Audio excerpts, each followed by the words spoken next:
2,500 years ago, a philosopher wrote something that should not exist. His name was Plato.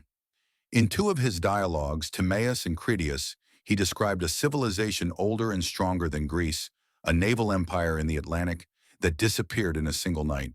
He called it Atlantis. The account was not poetry. It read like a report, dates, coordinates, geological notes, dimensions, metals, systems of law, a hierarchy of rulers, and a timeline of destruction. Plato claimed this was no myth. It was a translation of records kept in Egypt, 9,000 years older than Athens. That claim, if true, would push the story back 11,000 years before his time, before written history, before known civilization. No other text in classical Greece makes such a statement. And that is why Atlantis still matters. Every serious historian knows this. The idea did not begin with explorers or conspiracy theories.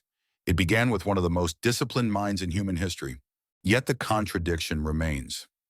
Plato, father of logic, used the language of measurement to describe what modern science calls legend. Why in Timaeus, the dialogue opens with a discussion of cosmology, the structure of the universe, the origins of matter, the ideal state. Then without warning, the tone shifts. One of Plato's characters, Critias, says he will tell a story passed down from his grandfather, who heard it from Solon, the famous lawgiver of Athens. Solon, while visiting Egypt, was told by priests at Sais about a war between ancient Athens and a powerful island empire across the Western Sea. The empire was Atlantis. The priests called it real history. They said the records were carved on the walls of their temples. The Egyptian account was older than Greek civilization itself. The priests told Solon that the Greeks remembered only one flood, Deucalions, but there had been many. They said the earth had wiped itself clean several times. Each time knowledge was lost and mankind had to begin again. Atlantis, they said, was the greatest of those forgotten ages. Plato copied this claim directly. He gave exact proportions. The island was larger than Libya, and Asia combined, ruled by 10 kings descended from Poseidon, divided into rings of land and water, and surrounded by mountains rich in ore. The Atlanteans possessed a metal called orichalcum, which shone like fire. They built walls of silver, gold, and bronze.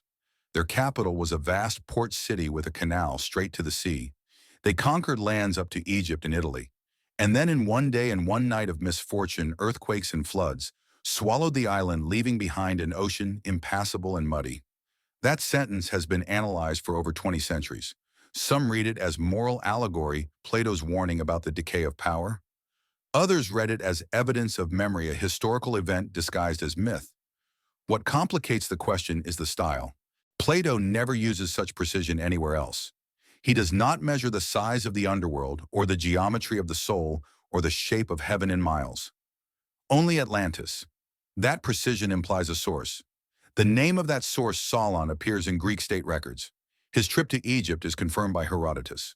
The city of Sais existed, and its temple to Neith stood for over 2,000 years before Plato's birth.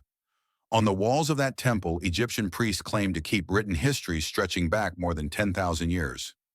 None of those inscriptions survive today, but fragments found at Sais and nearby Heliopolis confirm a long-standing belief among the Egyptians that history moves in cycles. Civilizations rise, fall, and are erased by water or fire. To the priests, Atlantis was not myth, but one iteration of that cycle. This is where archaeology meets philosophy. If the Egyptian record was real and if Plato's timeline was accurate, the destruction of Atlantis would have occurred around 9600 BCE, almost exactly the end of the last ice age. At that time, global sea levels rose more than 60 meters. Massive floods reshaped coastlines across the world. It was the most violent environmental shift in human prehistory. Coincidence, maybe, but then come the anomalies. In 1969, marine researchers scanning the seabed near the Azores found a plateau of basalt that had once been above sea level. Samples dated roughly 10,000 years old. The region lies directly west of the Strait of Gibraltar, the pillars of Heracles Plato mentioned. Not proof, but alignment. In 2005, satellite imagery revealed concentric geological structures in southern Spain's Doñana wetlands. German archaeologists mapped them circular ridges, alternating with water channels, perfectly matching Plato's layout of Atlantis' capital. When the team published their findings, funding was abruptly cut. Local authorities restricted further excavation, citing environmental protection.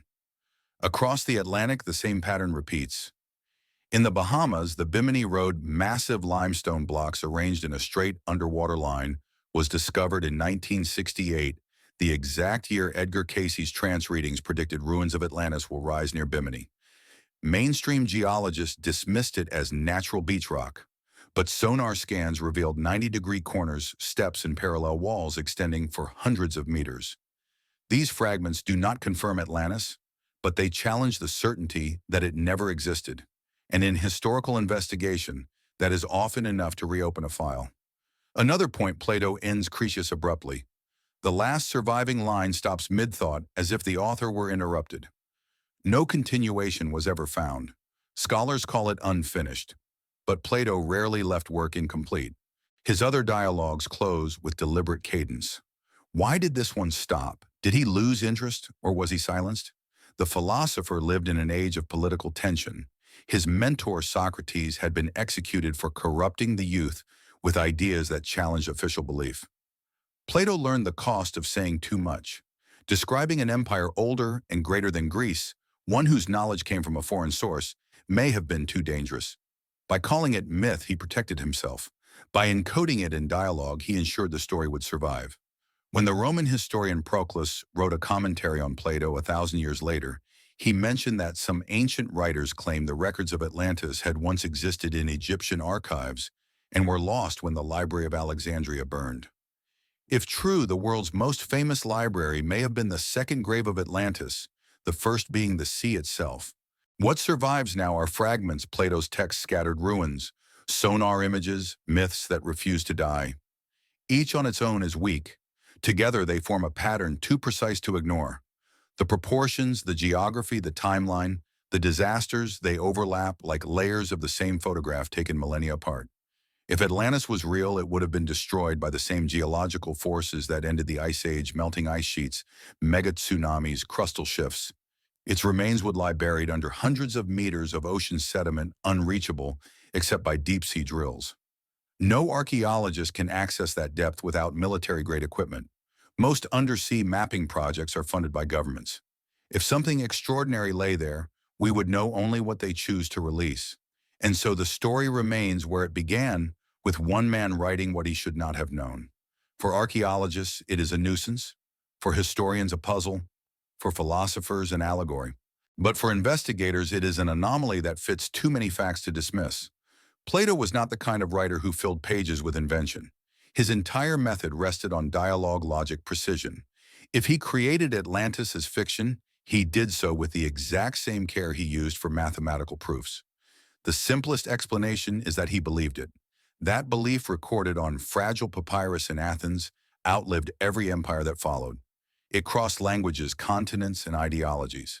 The legend turned to superstition, to myth, to forbidden theory, and still it survived. Because every time the ocean gives up another artifact that does not belong to any known age, the question returns, what if he was right? History is built on what survives. Atlantis is built on what was erased. And between those two lies a gap wide enough to drown a civilization. When historians open Plato's dialogue called Critias, they always reach the same dead end. The text ends in the middle of a line. The philosopher begins to describe how the gods divided the island of Atlantis among 10 kings, and then the writing stops. The next word never appears. For centuries, people called it an unfinished manuscript. But when you study Plato's habits, that explanation does not hold. He was obsessed with structure. Every other dialogue he wrote ends with symmetry. Question leads to answer, thought to conclusion. Critias does not close. It halts. In the history of ideas, there are accidents and there are silences that are designed. This one feels designed. The timeline rules out the simplest excuse. Plato did not die before finishing it. He wrote Critias around the year 360 before Christ, at least a decade before his death. He went on to complete several other dialogues afterward, including Philebus and Laws. So we know he was capable of finishing his work.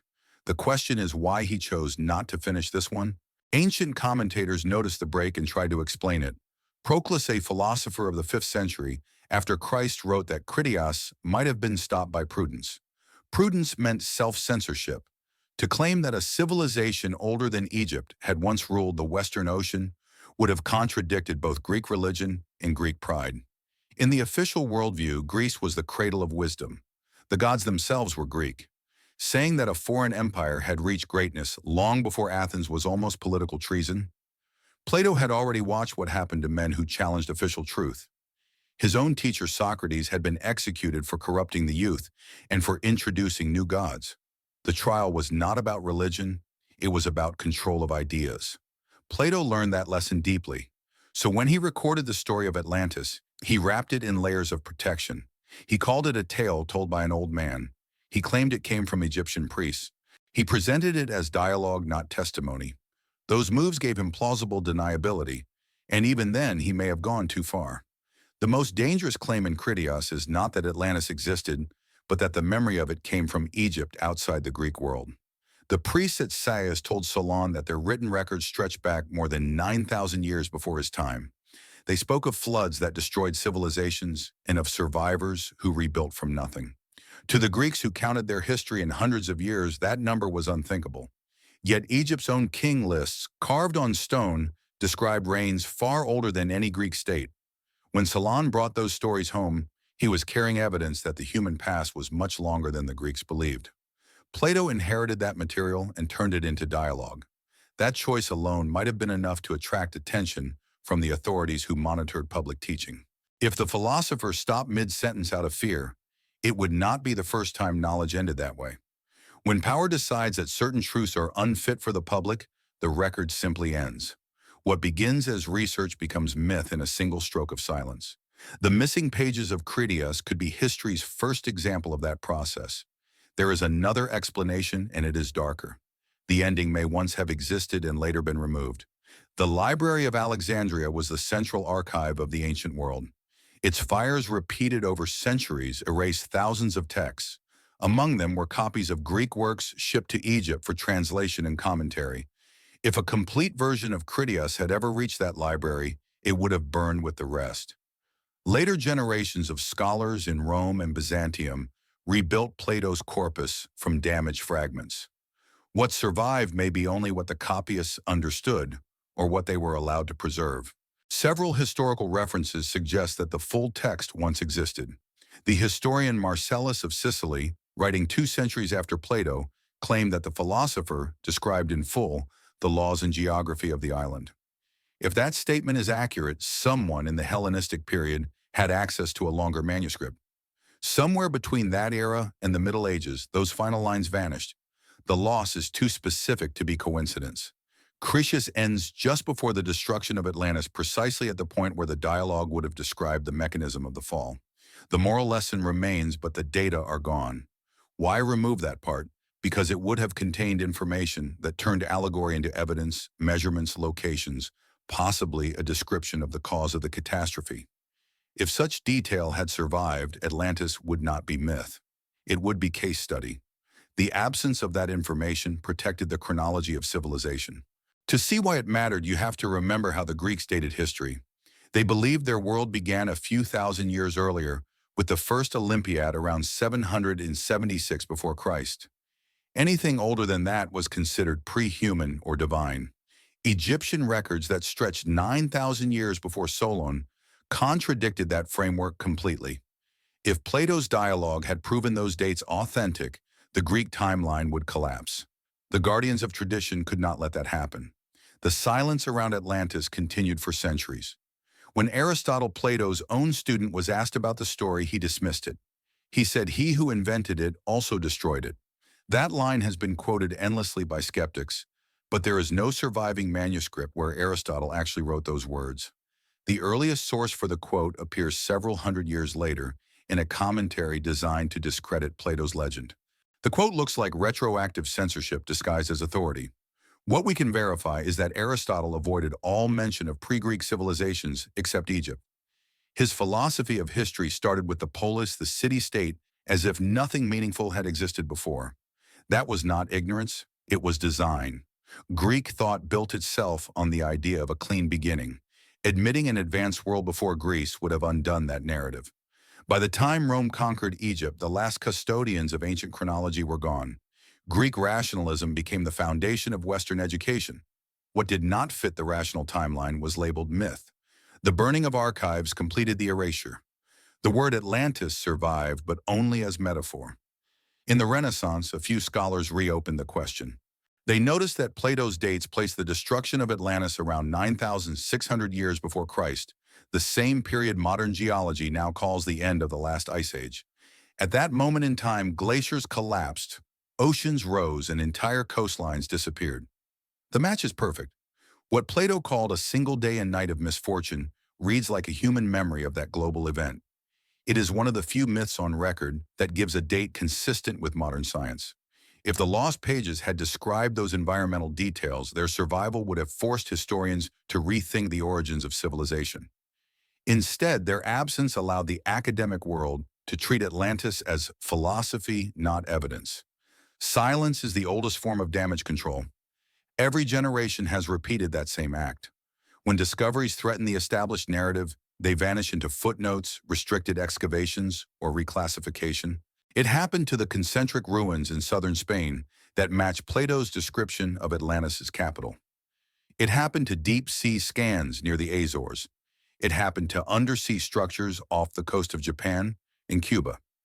Each time the explanation is the same natural formations, geological coincidence, misinterpretation. Yet those sites line up on the same latitudes and show the same pattern of circular design. None of that proves Atlantis, but it reveals a deeper law of history. What cannot be integrated into the current model is not studied. It is buried. In that sense, Plato's unfinished sentence becomes prophetic. The very structure of his missing words mirrors the structure of civilization itself, knowledge advancing until it reaches the limits of what authority allows, then breaking off into silence. The philosopher stopped mid-sentence, and the world filled the gap with speculation. But if you strip away the legend, the story is still about information and control. Who decides what survives? Who chooses what is called history and what is called myth? The answer has never changed. It lies with those who hold the archives. When a text vanishes, so does an era. When Plato's dialogue broke off, a corridor to a deeper human past closed. What remains is a wound in the historical record, visible every time the surviving manuscripts are read. Between the last word Plato wrote and the first word that went missing, a civilization disappeared. That is why the investigation continues, not to prove that Atlantis existed as a city, but to understand why the record of it was stopped. The silence inside Critias is not the absence of evidence. It is the evidence. It marks the exact boundary where human memory ends and official history begins. And until that boundary is crossed, the story of Atlantis will remain what Plato made it, a truth written too early for the world that inherited it. If the Greek record ends in silence, the Egyptian record begins in stone. The priests of Sais told Solon that the story of Atlantis came from their own archives. They said their ancestors had watched the destruction of that island and had written it down so that the memory would survive when others forgot. To understand what Plato copied, we have to go back to Egypt 600 years before his birth, when Solon made his journey down the Nile. Solon was not a myth. His name appears in Athenian law and inscriptions and in the writings of Herodotus. He was both politician and scholar, a man who reformed the laws of Athens, and later left the city to study foreign systems. The Egyptians at that time were near the end of their 26th dynasty. Their capital at Sais was a center of learning. Its temple of the goddess Neith kept archives that the priests claimed stretched back 9,000 years. To the Egyptians, time was not a straight line. It was a cycle. Dynasties rose and fell like the sun on the horizon, but the memory of the world was eternal. When Solon arrived, he was welcomed as a guest. The priests questioned him about Greek history. They asked him what his people knew of the past.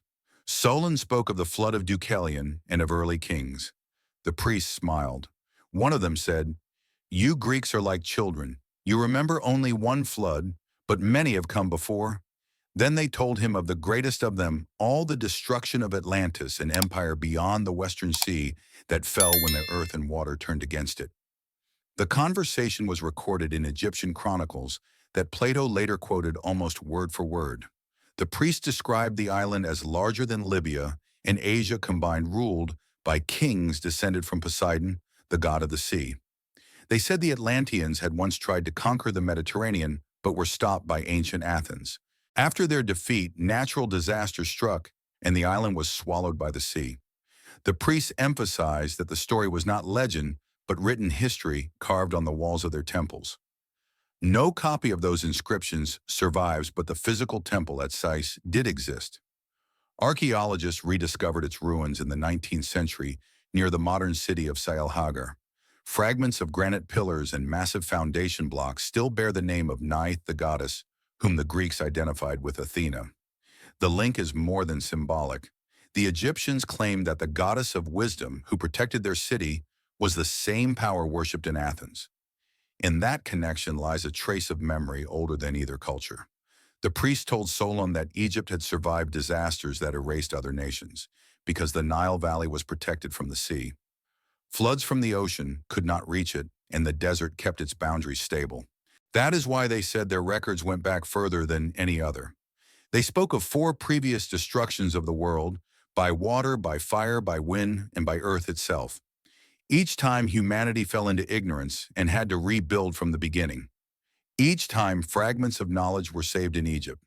When we read Plato's dialogues with that context in mind, the claim that Atlantis existed is no longer an isolated myth. It becomes part of a global pattern. Every ancient culture held stories of lost ages and great floods. What makes the Egyptian version unique is its insistence on continuity. The priests did not see the flood as divine punishment, but as a natural event in a repeating cycle. Civilization was a rhythm, not a miracle. The oldest known Egyptian texts support that worldview. The Palermo stone, one of the earliest king lists, records rulers who reigned for thousands of years before the first recognized dynasty. The Turin papyrus found later lists even older beings called the Shemsu Hor, or followers of Horus, said to have ruled before the first human kings. Egypt's own calendar of history therefore stretches deep into prehistory, matching the time frame that Plato attributed to Atlantis. When Solon heard the priests speak of 9,000 years, he was not listening to poetry. He was hearing the numbers carved in their own archives. Modern archaeology has always struggled with those dates. Radiocarbon evidence places the rise of Egyptian civilization around 3,000 years before Christ. The priests of Sais claim that their written records began 6,000 years earlier. To reconcile that gap, historians call the older figures symbolic. But symbols carved in basalt for thousands of years tend to outlast the theories built to explain them. In 1898, excavations at Abydos uncovered a curious inscription known as the Abydos King List. It contained names that did not fit the known sequence of dynasties. Some of those names match the mysterious rulers mentioned on the Turin papyrus. The official explanation is that they represent mythological ancestors, but the Egyptians themselves did not separate myth from memory. They saw history as a continuum between the visible and the invisible. When a record said a god ruled for 12,000 years, it meant that knowledge attributed to that god had lasted for that span of time. In that sense, the gods of early Egypt could have been survivors of a lost civilization whose technology and knowledge seemed divine to later generations. The priest told Solon that Atlantis fell long before the founding of their own kingdom.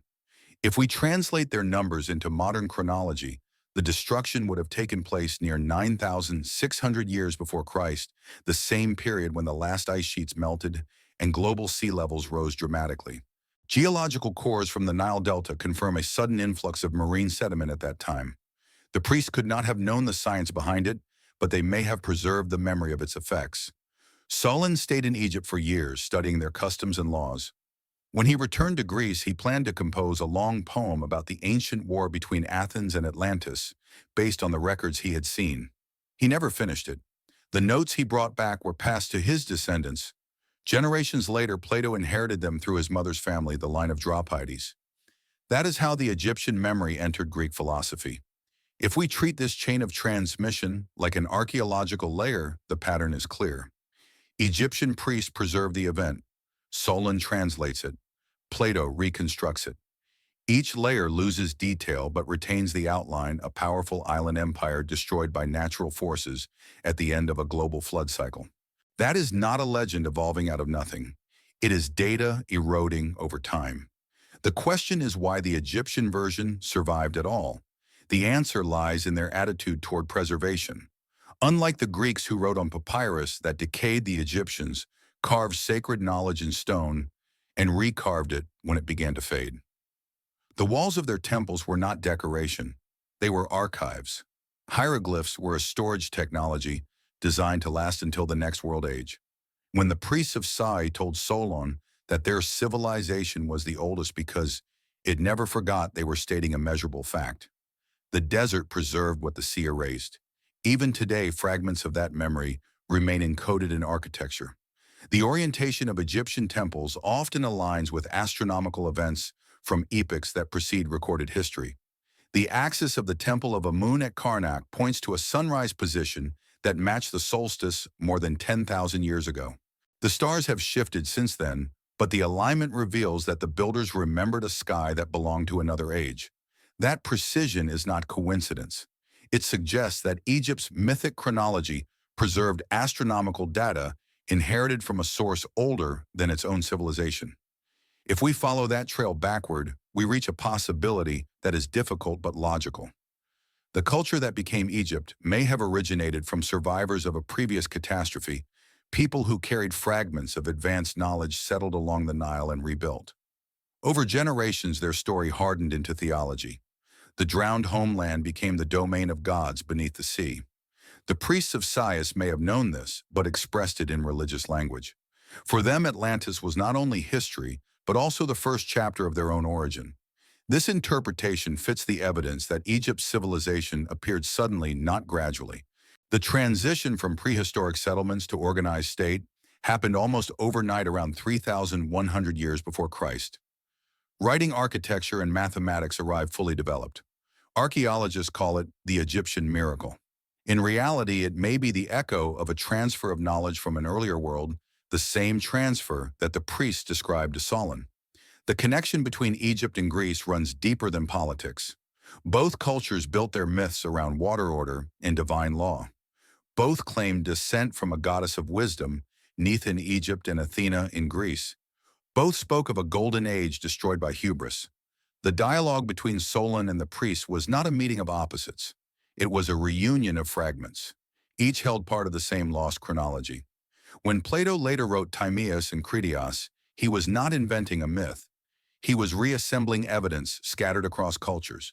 The Egyptian memory provided the foundation, the Greek language provided the form, and his own era provided the motive. The silence that ended Critias began in those Egyptian halls where the priests warned that knowledge must be guarded because too much truth can destroy. That warning may have survived the journey as well. Today, when researchers speak of lost civilizations, they rarely mention Sais. The ruins lie under farmland almost forgotten, but beneath those fields may still rest the carved records that inspired the entire Atlantis narrative. Ground-penetrating radar has shown dense stone structures below the surface, consistent with temple foundations. The site is closed to excavation. The reason is listed as preservation. History uses that word often when it means something else. The investigation therefore moves from Plato's missing words to Egypt's buried stones. Each absence points to the same idea. Memory is fragile, but erasure requires intention. The Egyptian priests claimed their records kept the truth when the rest of the world drowned. Whether they were describing geology or metaphor, the result is the same. A civilization tried to send us a message across 12,000 years.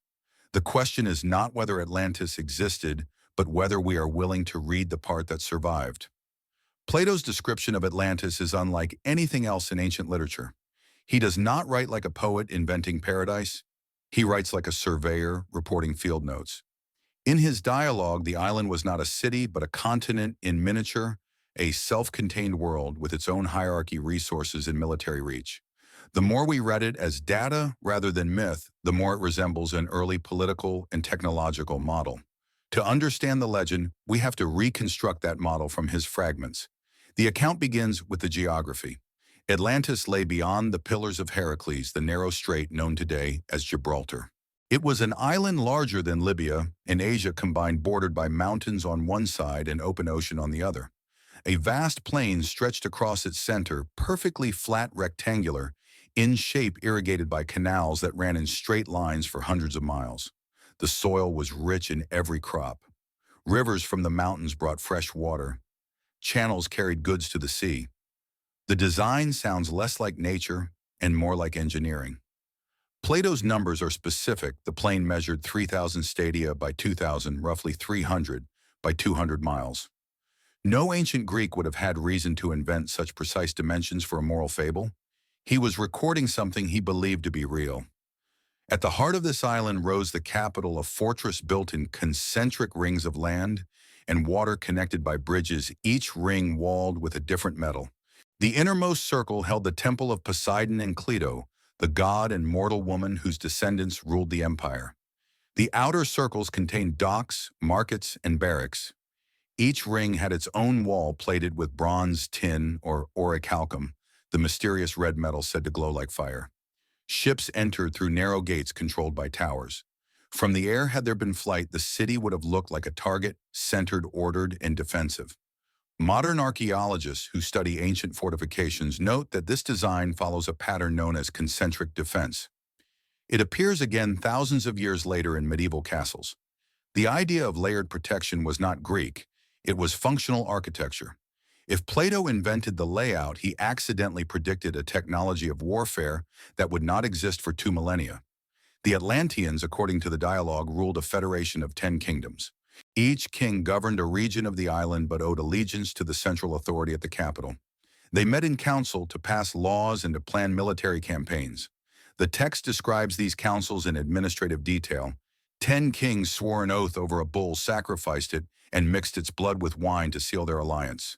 They wrote their decrees on tablets of orichalcum.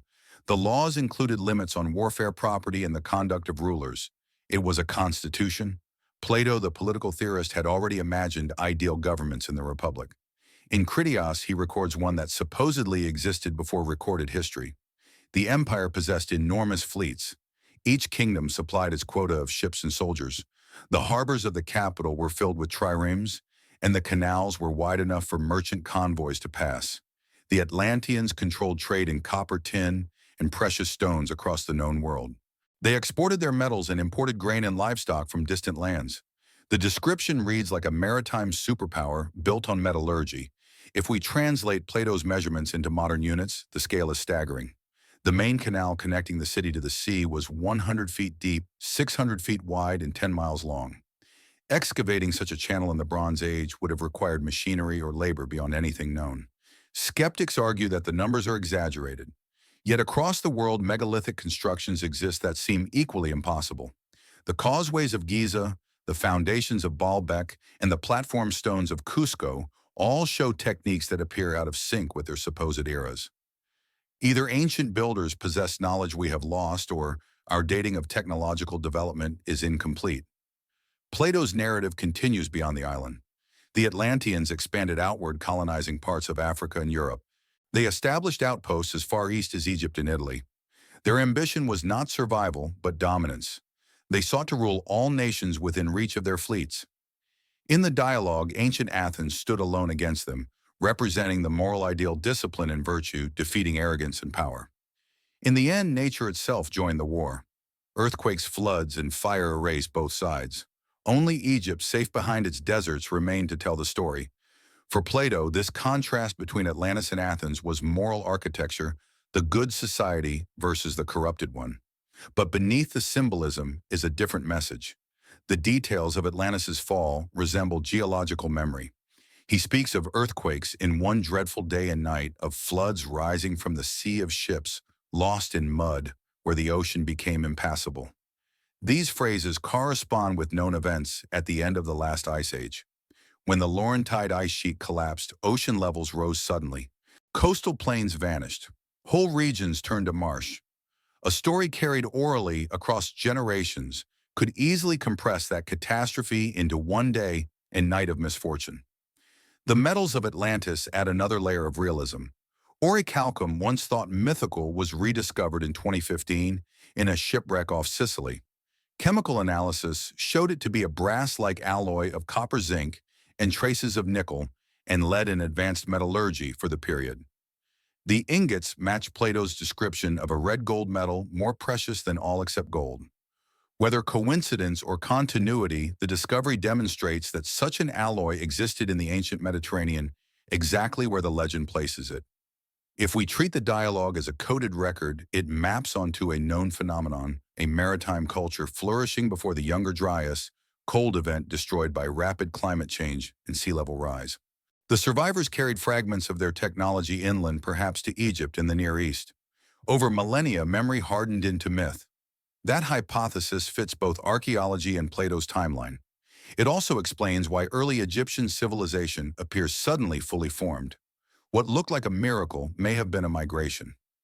Critics argue that Plato's data cannot be trusted because he was a philosopher, not a geographer. Yet his knowledge of measurements was precise. In Timaeus, he describes the structure of the cosmos using mathematical ratios still studied today. He understood geometry as the language of truth. When he gave Atlantis a size, a layout, and a law code, he was using geometry to anchor the story in reality. To him, the form of a city reflected the form of its soul.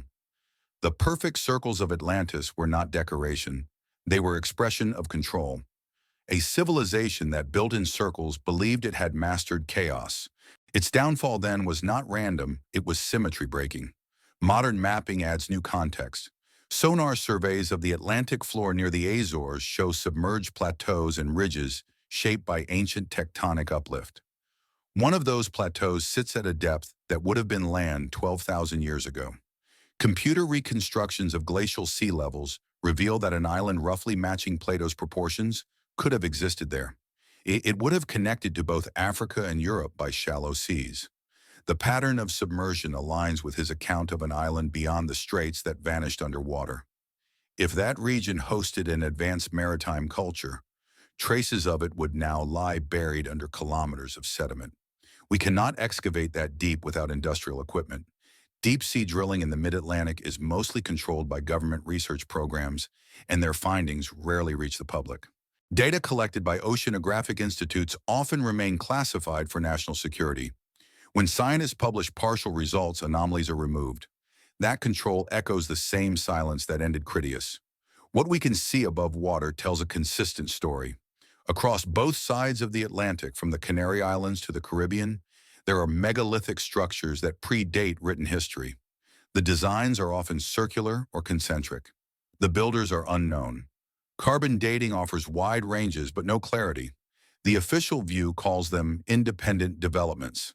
The alternative view is that they were outposts of a single maritime network destroyed when the sea rose. Plato ends his description of Atlantis with a sentence that can be read as prophecy. When the portion of divine nature still remaining in them became faint and the human nature grew strong, they became unable to bear their fortune and fell into ruin. He was describing moral decay, but it also fits ecological collapse. When civilization expands beyond balance with its environment, nature resets the equation. That pattern has repeated many times since the Maya, the Khmer, the Industrial Age.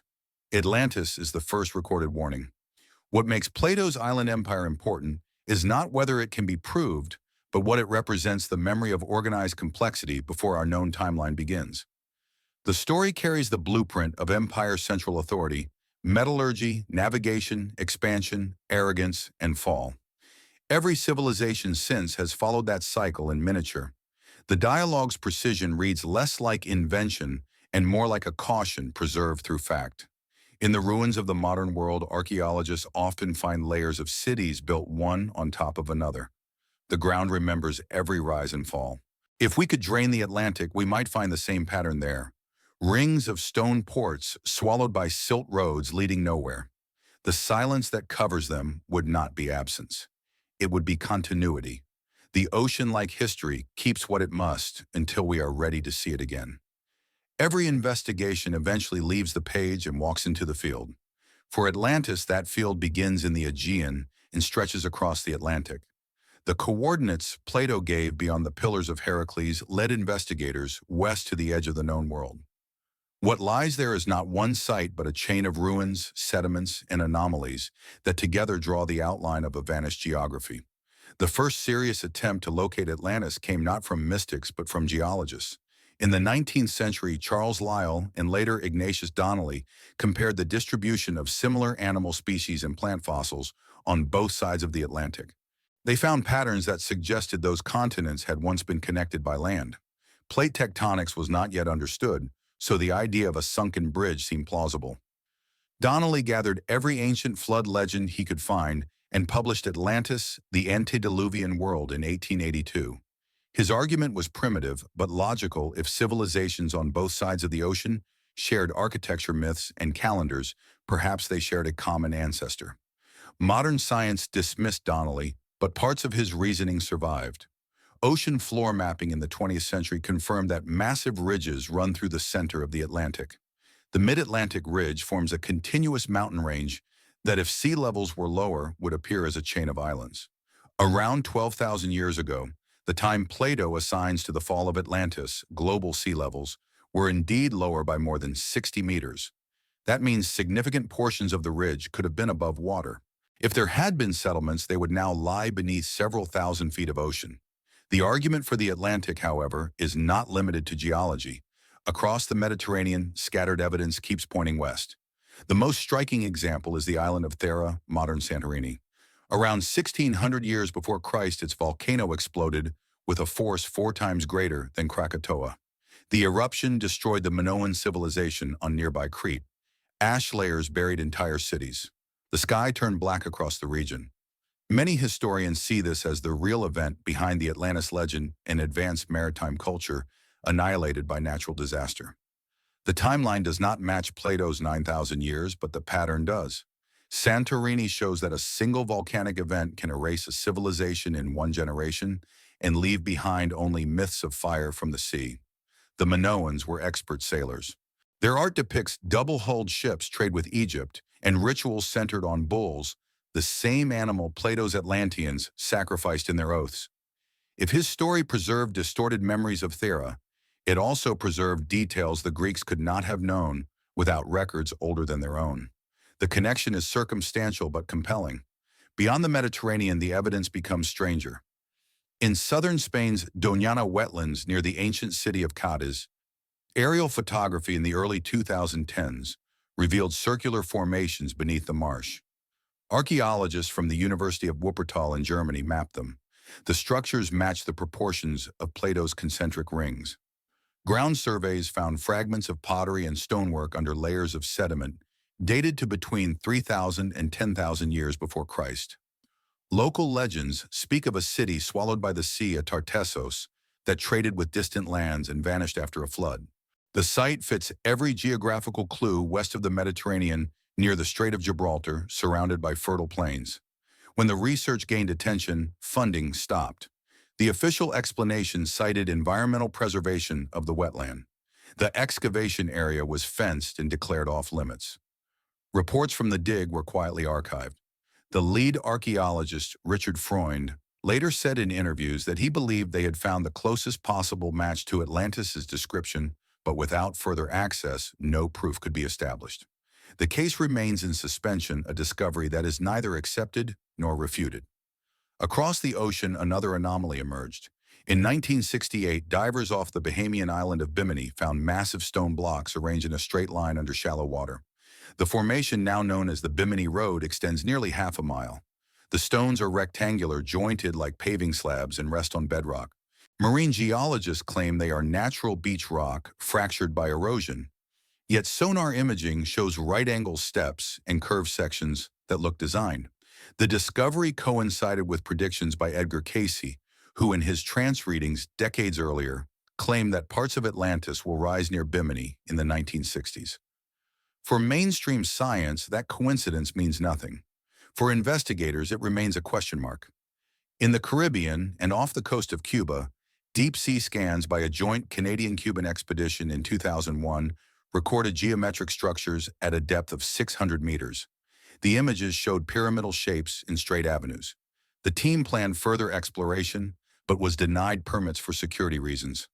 The official position is that the formations are natural. Unofficially, several researchers involved said the geometry was too regular to be random.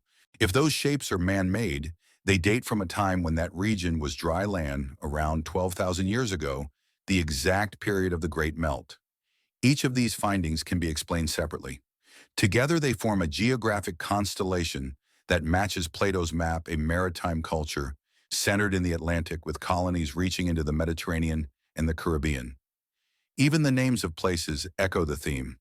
The Atlas Mountains in North Africa, the Atlantic Ocean, the Azores, and even the word Atlantis share the same linguistic root, atoll, meaning water or mountain in several ancient languages. The echo of a real place may have survived in the language itself. Geologists who once dismissed the idea of sudden flooding now recognize a global event called the Meltwater Pulse 1b, a rapid rise of sea level around 9,600 years before Christ. This event would have drowned coastal regions worldwide. For any civilization living along the shores of the Atlantic, it would have been apocalyptic. The date is exact to Plato's timeline. There is no need for myth to fill the gap. Physics and geology already provide the mechanism. When the ice sheets collapsed, the energy released was equivalent to millions of atomic bombs. Sea levels rose meters in a single decade. River deltas expanded into shallow seas. Entire populations were displaced. Those who survived carried their stories inland. In every culture that remembers a great flood, Sumerian, Hebrew, Hindu, Chinese, Mesoamerican, the pattern is identical: divine anger, rising water survival of a few. Behind the theology stands a geological truth. Atlantis may simply be the Greek name for that shared catastrophe. Yet the question remains, why did Plato describe so much detail if the story was meant as a moral parable? He listed the number of ships, the width of canals, the structure of government, the resources of the island. These are the details of a report, not a sermon. They imply that someone somewhere preserved measurements. The only civilization known to have recorded such data in that period was Egypt. The priests of Sais said they wrote down the history of the world's destructions. Solon heard it there. Plato translated it centuries later. The logic closes the circle. If the data is genuine, then Atlantis was not a singular anomaly, but the final stage of a prehistoric network that collapsed at the end of the Ice Age. Its ruins now lie distributed across multiple continents, each holding a fragment. Santorini preserves the pattern of destruction. Doñana preserves the plan. Bimini preserves the engineering. Egypt preserves the memory. No single site can prove the case, but the constellation of evidence forms a pattern that history cannot ignore. In 2018, satellite radar detected a series of circular depressions under the sands of Mauritania, known as the Richat structure or the Eye of the Sahara. It is a vast geological dome, 40 kilometers across, shaped like concentric rings. Geologists identify it as a natural formation of eroded rock, but its resemblance to Plato's diagram is uncanny. It lies west of the Nile, near the Atlantic, surrounded by mountains to the north and plains to the south. Ancient river channels once connected it to the ocean. The resemblance has reignited debate. Could the legend have described this site distorted by distance and time? There is no proof either way. But the visual echo is powerful enough to keep the question alive. History works like sediment. Each discovery adds a layer, each denial adds another. After 24 centuries of argument, the pattern that emerges is not one of certainty, but of persistence. A story told in Athens refuses to die because too many fragments in the physical world align with it. When a myth fits data better than coincidence should allow it stops being fantasy and becomes an open file. Plato's Atlantis, seen through the lens of evidence, is less a mystery than a map of possibilities. Its coordinates shift between Santorini, Spain, the Azores, and the Caribbean, but the shape remains constant, a maritime empire erased by water. The echoes of that place still reach us in stone patterns, submerged ridges, and myths that describe the same night when the ocean rose. If we accept that such a civilization might have existed, the next question is why it was forgotten. How could a world capable of global trade and architecture vanish so completely that only a philosopher's dialogue remains? The answer is not in nature, but in time. The survivors would have rebuilt under different skies with different tools, and over generations the language of their past would fade. A flood erases more than land. It erases context. When writing disappears, memory becomes story, and story becomes legend. That is where Atlantis lives in the interval between erosion and memory. Every ruin uncovered along the Atlantic rim speaks in that language the geometry of things half remembered. To study them is to listen to the planet's echo of its own past. Whether the island existed as a nation or only as an idea, its outline matches too many physical scars to dismiss. The land may be gone, but its shape remains printed into the ocean floor. The investigation now turns from geography to motive. If such a civilization once mastered sea and stone, how did it fall from power? What force or choice caused the empire to collapse into the sea? Plato blamed arrogance, the corruption of divine nature, by human pride. But behind the moral lesson may lie a geological fact. Something changed the planet itself. The next step is to look at the evidence for that global shift. The Earth's convulsions, the floods, and the sudden climate event that could erase a world in one day and one night. Every established timeline depends on consistency. When a discovery fits the model, it becomes fact. When it does not, it becomes anomaly. The history of Atlantis is built on anomalies, objects, ruins, and data that should not exist but do. They are scattered across continents and oceans, dismissed one by one as coincidence. Yet together they form a mosaic that looks disturbingly coherent. Each piece challenges a core assumption of archaeology that civilization began only 6,000 years before Christ and advanced in a straight line. The evidence suggests something older, more complex, and repeatedly erased. The first class of anomalies is architectural. Across the world stand structures whose engineering exceeds the capacity of the societies that supposedly built them. At Baalbek in Lebanon, a platform called the Trilithon supports the Roman Temple of Jupiter. Each base stone weighs over 800 tons quarried and moved from a hill nearly a kilometer away. No ancient text explains how. Roman cranes could lift at most 1/10 of that weight. The local legends say the platform was already there when Rome arrived. Beneath it lie deeper layers of Cyclopean masonry that show erosion far older than the Roman surface. Dating is inconclusive, but the foundation stones carry weathering patterns consistent with tens of thousands of years of exposure before being reburied. In Egypt, the precision of the Great Pyramid's base exceeds modern engineering tolerances. The four sides are aligned to within a fraction of a degree from true north, an accuracy unmatched until the 20th century. The casing stones cut from granite and basalt fit so tightly that a razor blade cannot slide between them. No tool marks remain. The conventional timeline places its construction around 2,500 years before Christ using copper chisels and rope.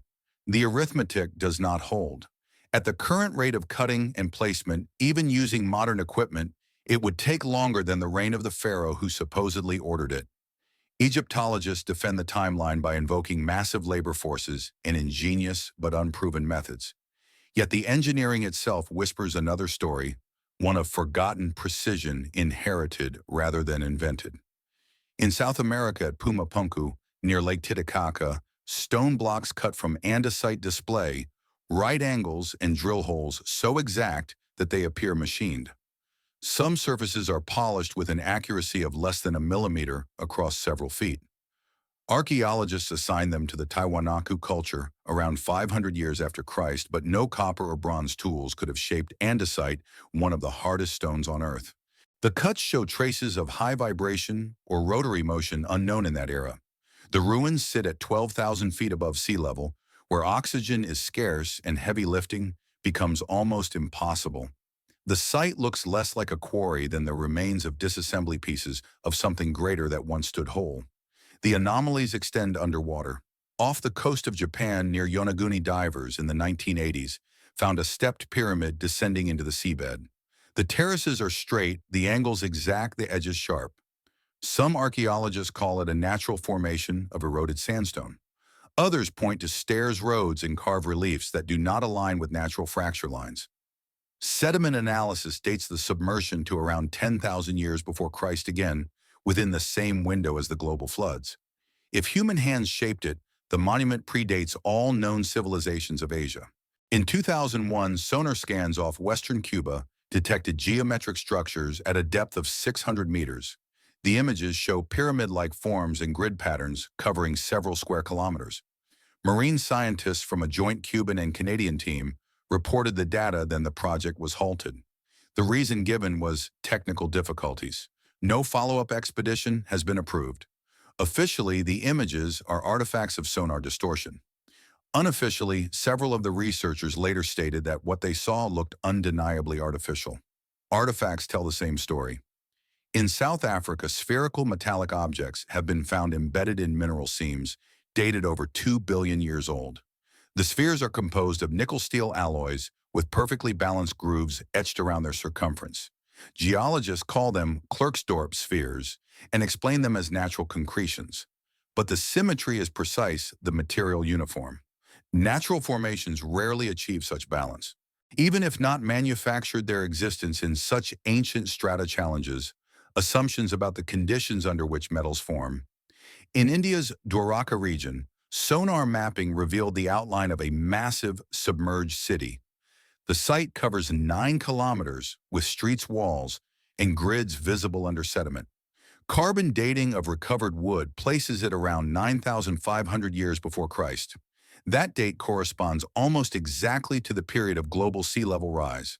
Hindu scriptures describe Dwarka as a city that sank beneath the waves at the end of an age. What was once dismissed as myth now appears partly factual. Each of these findings could be coincidence, error, or misinterpretation. But coincidences that repeat the same pattern, advanced construction, sudden submersion, forgotten chronology, demand re-examination. They fit the description. Plato recorded an empire of engineers, lost to the sea, remembered in fragments across the world. The problem lies not with the evidence, but with the paradigm used to read it. Archaeology is a closed chronology. It arranges data to support a narrative of gradual evolution, from primitive to complex. When a discovery implies a reversal high technology in deep antiquity, it is treated as anomaly rather than data. Reports are reclassified, samples are redated, or entire sites are left unexcavated. The effect is not a conspiracy but a filter. Only what fits survives. What does not fit is forgotten.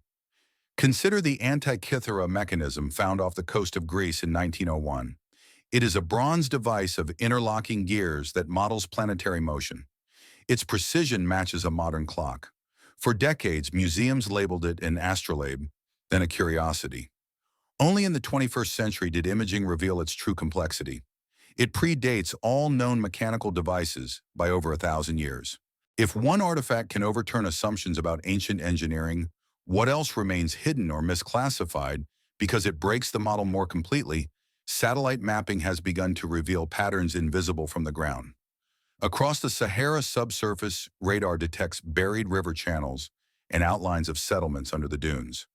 The region was once fertile, supporting populations long before Egypt's rise.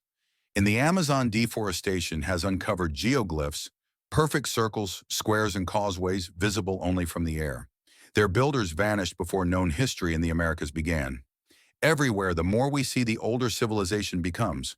The anomalies extend to human remains. In 2013, a fossilized skull found in Dmanisi, Georgia, displayed a mix of features from 3 different species of early humans. Genetic analysis of ancient DNA now shows interbreeding between Homo sapiens, Neanderthals, Denisovans, and an unidentified lineage that left traces across continents. Evolution, once thought linear, now appears web-like, a branching network punctuated by extinctions and recoveries. That same pattern mirrors cultural evolution, bursts of complexity followed by collapse. Atlantis fits that rhythm too perfectly to ignore. Skeptics argue that these anomalies are simply the noise of history, random outliers in a vast dataset. But when the noise starts to form a melody, the pattern demands attention. Plato's account of Atlantis was dismissed because it stood alone. Now the geological, architectural, and genetic records hum with the same frequency. A world that rose before recorded history reached a height of sophistication and was erased by cataclysm. The most convincing physical signature of such a cataclysm lies in geology. Around 12,800 years ago, a layer of dark sediment, known as the Younger Dryas boundary, formed across multiple continents. Within it are nanodiamonds, microspherules, and high concentrations of platinum signatures of a massive impact or cosmic event. Scientists debate whether it was a comet strike or a series of atmospheric explosions, but the result was the same: fire's dust and global cooling, followed by floods from melting ice. The event coincides exactly with the date of Atlantis' fall. The planet itself carries the scar. If an advanced maritime culture had existed before that disaster, its coastal cities would now lie under hundreds of feet of water. Its survivors would retreat inland, carrying fragments of knowledge that would later see the sudden rise of Egypt's Sumer in the Indus Valley. That scenario requires no aliens, no miracles, only the possibility that civilization is older and more fragile than we admit. In this light, the so-called evidence that should not exist becomes evidence of continuity. The same engineering precision, astronomical knowledge, and mythic memory appear in disconnected cultures because they descend from a common source. Each anomaly is a relic of a pre-cataclysmic world, a world Plato called Atlantis. History will not accept that conclusion without proof, and proof may be buried too deep to reach. But the pattern is there for anyone willing to see it. The ruins, the artifacts, the geological layer, they align across time and geography. They tell a story older than history itself, one that begins in stone and ends in water. The question now shifts from what was built to what was lost. If such a civilization once stood, what knowledge did it possess? What science, what energy, what moral code allowed it to flourish, and what error caused its end? Plato's warning about arrogance begins to sound less philosophical and more forensic. To answer it, we have to follow the evidence into its final layer. The cataclysm that reset the earth, the flood that erased memory, and the cycle that may already be repeating. Every era has its forbidden thinkers. They are the ones who look at the evidence that polite scholarship refuses to touch. In the story of Atlantis, those people form an invisible lineage, a chain of minds who saw too much, asked the wrong questions, and paid the price for breaking the narrative. Their reputations were erased, their work discredited, yet their persistence kept the investigation alive. To follow them is to trace the shadow history of archaeology itself, a discipline built on discovery, but maintained through denial. The modern chapter begins in the late 19th century, when archaeology was still half adventure, half empire. European powers were mapping their colonies, digging up the remains of civilizations they barely understood. The official story was simple: civilization began in Mesopotamia, spread to Egypt, then to Greece, and finally to the rest of the world. The timeline was clean, the hierarchy clear. Anything that contradicted that progression was ignored or destroyed. Ignatius Donnelly was the first to challenge it openly. A congressman, not a scientist, he published Atlantis, the Antediluvian World in 1882, arguing that all ancient civilizations descended from one lost mother culture. He compared linguistic roots, flood myths, and architectural parallels across continents. Egypt's pyramids and Mesoamerica's step temples, he said, were not coincidence. They were echoes of a common blueprint. The academic response was immediate ridicule. Donnelly was labeled a dreamer, his correlations dismissed as pseudoscience.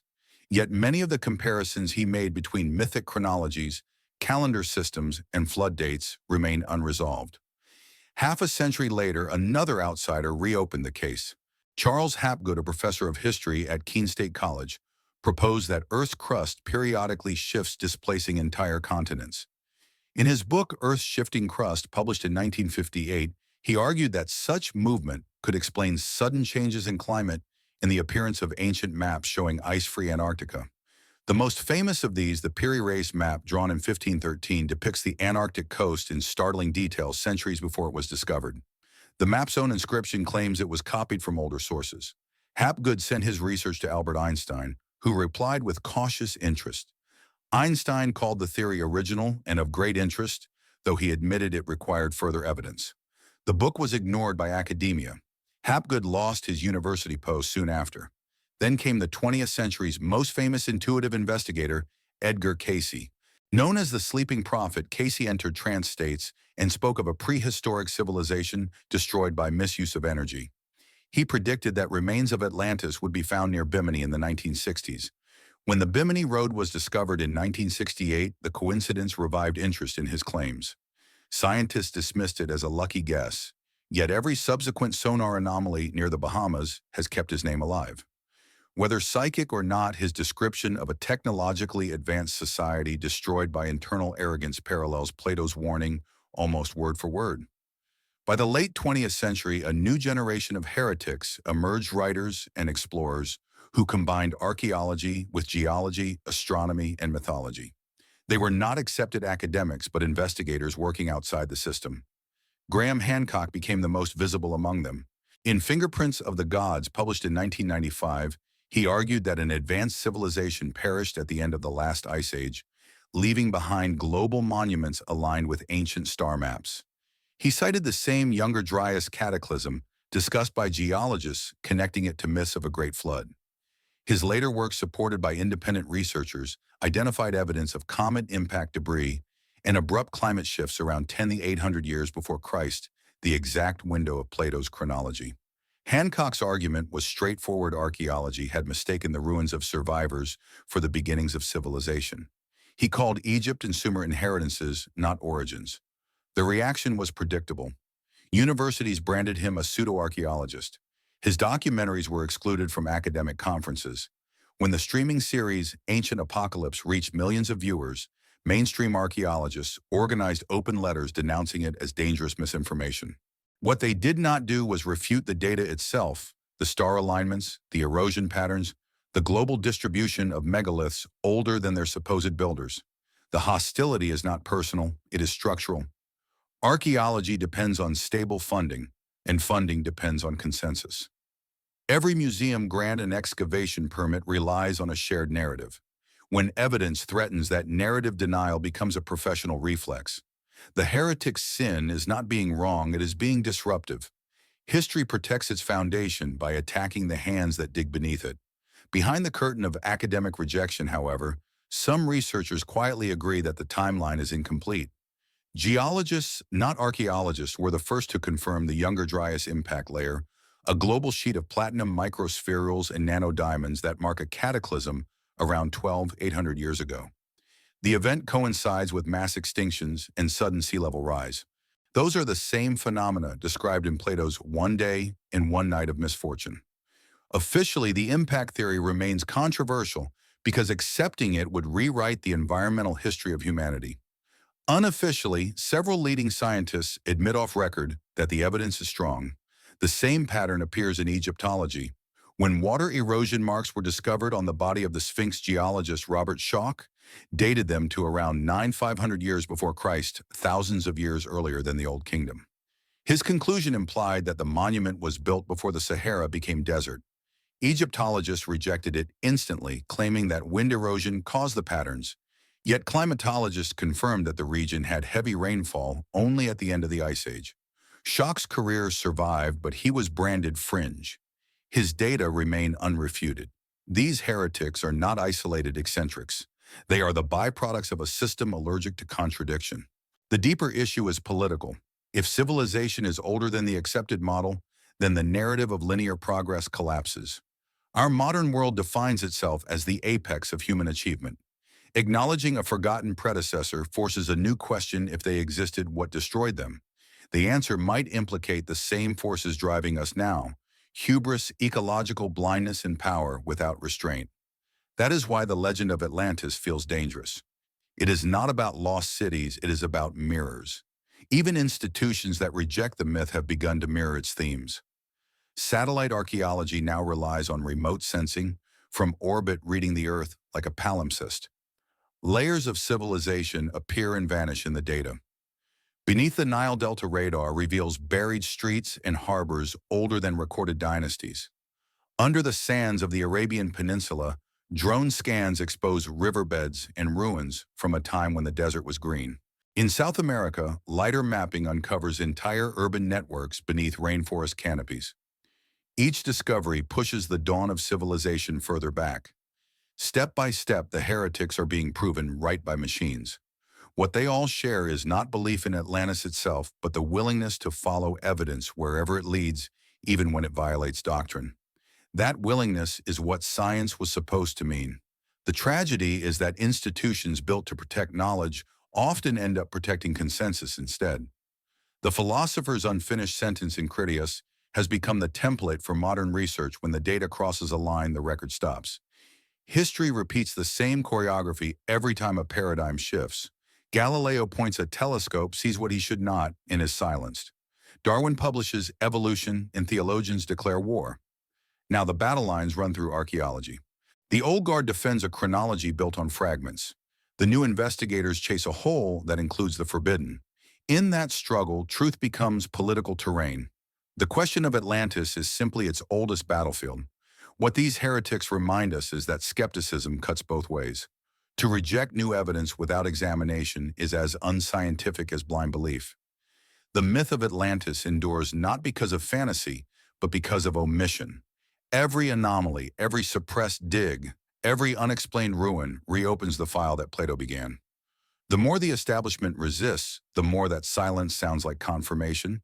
If the pattern holds, the next breakthroughs will not come from universities, but from independent networks using open data satellite imagery in machine learning. The ocean floor is being mapped inch by inch. Artificial intelligence can now detect geometric patterns beneath sediment that human analysts miss. Sooner or later, one of those scans will show a structure too large, too deliberate, and too deep to deny. When that happens, the debate over myth and history will end, and the question will become what to do with the proof. Until then, the heretics remain the keepers of possibility. They stand where Plato once stood between knowledge and taboo, translating fragments of a world the rest of humanity is not yet ready to remember. And like him, they risk the same fate, to be silenced mid-sentence, waiting for a future that can finish the thought. Every myth begins somewhere in reality. The story of Atlantis ends in a single sentence. In one day and one night of misfortune, the island of Atlantis disappeared beneath the sea. For 2,000 years, that line was treated as metaphor, a moral fable about pride and punishment. But geology keeps returning to that phrase like a witness who cannot forget the crime. Somewhere in the record of the earth, something happened that fits Plato's description too well to dismiss.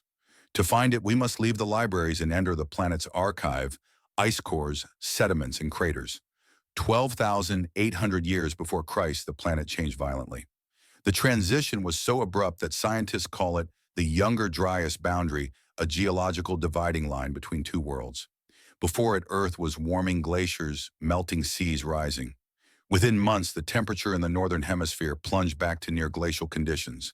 Then just as suddenly, it rose again. Forests burned, megafauna vanished, and sea levels jumped by more than 60 meters. It was the closest thing to an apocalypse ever recorded in natural history. What caused it has been debated for decades. The most accepted theory once blamed a disruption in ocean currents, a collapse of the North Atlantic circulation. But that mechanism could not explain the global fires, the magnetic anomalies, or the presence of microscopic diamonds in the same layer of soil across multiple continents. Then came a new hypothesis, one that echoed Plato's timeline. With eerie precision, the Earth had been struck by fragments of a disintegrating comet. In 2007, a team of geologists, led by James Kennett and Richard Firestone, announced evidence of a cosmic impact at the beginning of the Younger Dryas period. They found a thin layer of black sediment stretching from North America to Europe and the Middle East. Inside it were spherules of melted rock, high concentrations of platinum, and nanodiamonds, particles formed only under extreme heat and pressure. The pattern matched what would result from a massive airburst or series of impacts. The estimated date around 10,800 years before Christ, almost exactly the time when Plato said Atlantis fell. The discovery triggered outrage in the scientific community. Critics argued that the data was flawed, that the layer was caused by wildfires or volcanic eruptions. Over the next decade, the evidence grew stronger. In Greenland's ice cores, researchers found a platinum spike dated precisely to that event. In South America, the same layer appeared with identical chemical signatures. The impact theory is now one of the most studied and most resisted ideas in modern geology. To accept it means admitting that human civilization began in the aftermath of a planetary disaster. Imagine what it would have looked like. A sky filled with fire, comet fragments entering the atmosphere, exploding with the force of millions of bombs, shock waves flattening forests, megaton blasts igniting the air itself. Within hours, the ice sheets covering Canada and northern Europe would have fractured. Rivers of meltwater poured into the oceans, raising sea levels and triggering global storms. Coastal cities, if they existed, would have been erased. For survivors, it would have felt as if the gods had turned against them. The night sky would glow for months, red and ash-choked. The sea would rise every day. This is the reality behind the world's flood myths. In Mesopotamia, the Epic of Gilgamesh tells of a hero warned by the gods to build a vessel before the deluge. In the Hebrew tradition, Noah receives the same warning. In India, Manu is saved by a divine fish that guides his boat to safety. In Mesoamerica, survivors flee to the mountains while the ocean devours the plains. Every culture remembers water and fire arriving together. The details change. The pattern does not. Each story describes an instant civilization, reset a world-destroyed knowledge, lost memory starting over. Plato's timeline fits neatly between geological data and mythic memory. If the comet theory is correct, the impacts would have struck primarily in the northern hemisphere, sending tsunamis across the Atlantic. The most vulnerable regions would have been low-lying coasts exactly where Plato located Atlantis. The one day and one night would not be poetry, it would be eyewitness testimony preserved through generations. Sediment records from the Azores and Canary Islands reveal tsunami deposits up to 30 meters thick, dating to the same period. Some layers contain marine sand far inland, mixed with charred vegetation, signs of a wave that swept entire forests into the ocean. Cores from the Gulf of Cadiz show abrupt salinity changes consistent with massive flooding. In the Bahamas, underwater ridges display scoured surfaces as if torn by turbulent currents. Every line of geological evidence points to a sudden and catastrophic shift. If Atlantis existed on a mid-Atlantic plateau, as some maps suggest, the event would have been terminal. A crustal collapse triggered by seismic waves could have dragged the island down within hours. The survivors would have watched mountains crumble and seas boil. The priests of Sias said the sea afterward was impassable and muddy, filled with sediment from the destruction. Oceanographic data confirms a massive deposition of silt across the Atlantic floor at precisely that age. The sea, in a sense, still carries the corpse of a continent. The aftermath would explain the silence that follows in human history. Between the end of the Ice Age and the rise of the first known civilizations lies a gap of several thousand years, a dark age, when almost no evidence of complex culture survives. Archaeologists call it prehistory. Plato's account suggests it was recovery. Humanity did not start from nothing, it started again from ruin. The survivors would have migrated along river valleys and highlands. They would have rebuilt using whatever tools remained. In Egypt, agriculture appears suddenly around this period, as if imported rather than invented. In Anatolia, the site of Göbekli Tepe, dated to 10,000 years before Christ, emerges fully formed with megalithic pillars carved with astronomical symbols. The builders left no trace of earlier development. It is as though someone who already knew how to build arrived, worked for centuries, and vanished.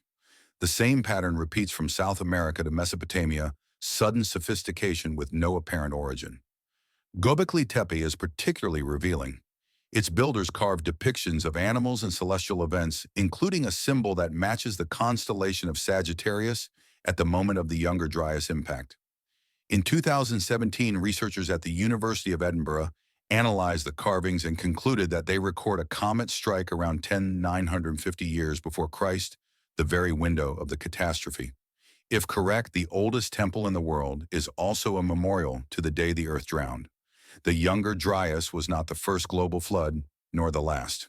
Ice core records show multiple rapid climate swings in the last 100,000 years.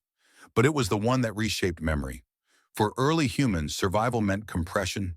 Events spanning centuries became a single day and night. Catastrophe became myth. Myth became warning. The story of Atlantis is the Greek version of that universal trauma, the human mind trying to preserve what the planet erased. The scale of destruction explains the disappearance of material evidence. Any coastal civilization before the flood would now lie hundreds of meters under the ocean, buried under layers of silt.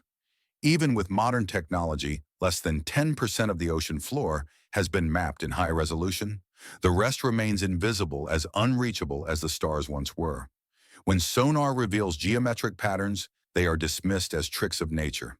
The academic reflex to deny is not malice. It is fear. To accept that our history might have reset once before means admitting it can happen again. Climate scientists already know how fragile the balance is. A shift of a few degrees can drown nations. The glaciers that once erased Atlantis are melting again.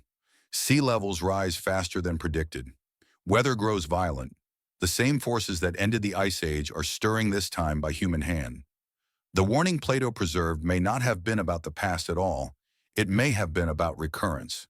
What makes the Atlantis narrative powerful is not its grandeur, but its precision. The dialogue records a date, a method of destruction, and a moral cause. The date matches geology, the method matches physics, The moral cause, hubris matches human behavior in every age. Plato's account was less prophecy than diagnosis. Civilizations destroy themselves when they mistake control for safety. Imagine the last moments of that island empire. The ground trembling underfoot. The sea retreating, revealing the harbor floor. Then the wall of water returning taller than the temples, breaking ships like twigs. The screams swallowed by thunder. The night split by fire as the sky burns with falling debris. In the silence that follows, only the wind remains carrying dust across a darkened world. Somewhere survivors crawl to higher ground, watching the ocean where their cities had stood. They would remember that sight forever, tell their children, carve it into stone, and pray it would never happen again. But memory fades. Eventually, only a story remains, a warning, disguised as myth. The earth remembers differently. Beneath our feet lies the layer of glass, ash, and diamonds that marks the end of a world. Scientists read it as geology. Plato read it as history. Both are correct. The planet keeps no distinction between natural disaster and human tragedy. It buries both in the same sediment. When the philosopher wrote that the sea became impassable and muddy, he was describing what the planet's own record now confirms: an age when the water rose and the earth reset itself. Whether we call it the Younger Dryas event or the fall of Atlantis does not change the fact that it happened. Civilization, then as now, is a temporary arrangement between humanity and nature. The day the earth drowned was not the first warning, and it will not be the last. If the Younger Dryas cataclysm ended a world, someone must have lived to tell it. The question is who and how. Plato's account, filtered through the priests of Sais, already begins with survivors. They are the keepers of memory, the people who remembered the war, the island, and the night the sea rose. Every flood myth from the Andes to the Himalayas begins with that same image, a handful of human beings climbing toward higher ground, carrying fire seeds and stories. Archaeology calls them early farmers. Mythology calls them the children of the gods. The truth may lie in the space between. When the seas stopped rising, the landscape of the planet was unrecognizable. Islands became mountaintops. Plains became gulfs. The survivors would have moved inland following rivers and fertile valleys. They would have looked for stability places where the earth still remembered its balance.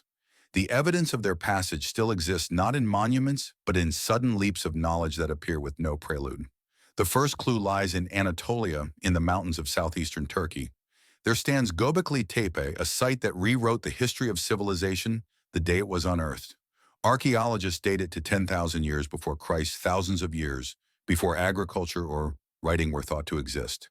Yet its builders carved limestone pillars over 5 meters high, arranged in perfect circles, each weighing up to 20 tons. The surfaces are covered with reliefs of animals, lions, serpents, cranes, and symbols whose meaning remains unknown. There are no domestic dwellings nearby, no tools of farming, no graves of kings. It is architecture without a city, religion without hierarchy, geometry without context. The builders of Göbekli Tepe were not primitive. They aligned their temples with the solstices, tracked stars, and encoded astronomical cycles. The site's carvings appear to record a sky event, possibly the same comet impact that triggered the floods. One carving depicts a headless man beside a falling symbol of the sun. In 2017, researchers at the University of Edinburgh concluded that it marks a date around 10,950 years before Christ, matching the Younger Dryas impact. If true, the world's first temple was not built to worship gods, but to remember the day the sky fell.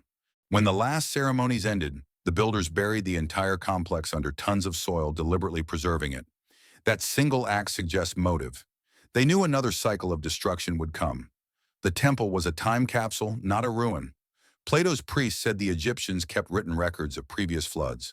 The people of Göbekli Tepe may have done the same, carving their warnings into stone and sealing them for whoever would come next.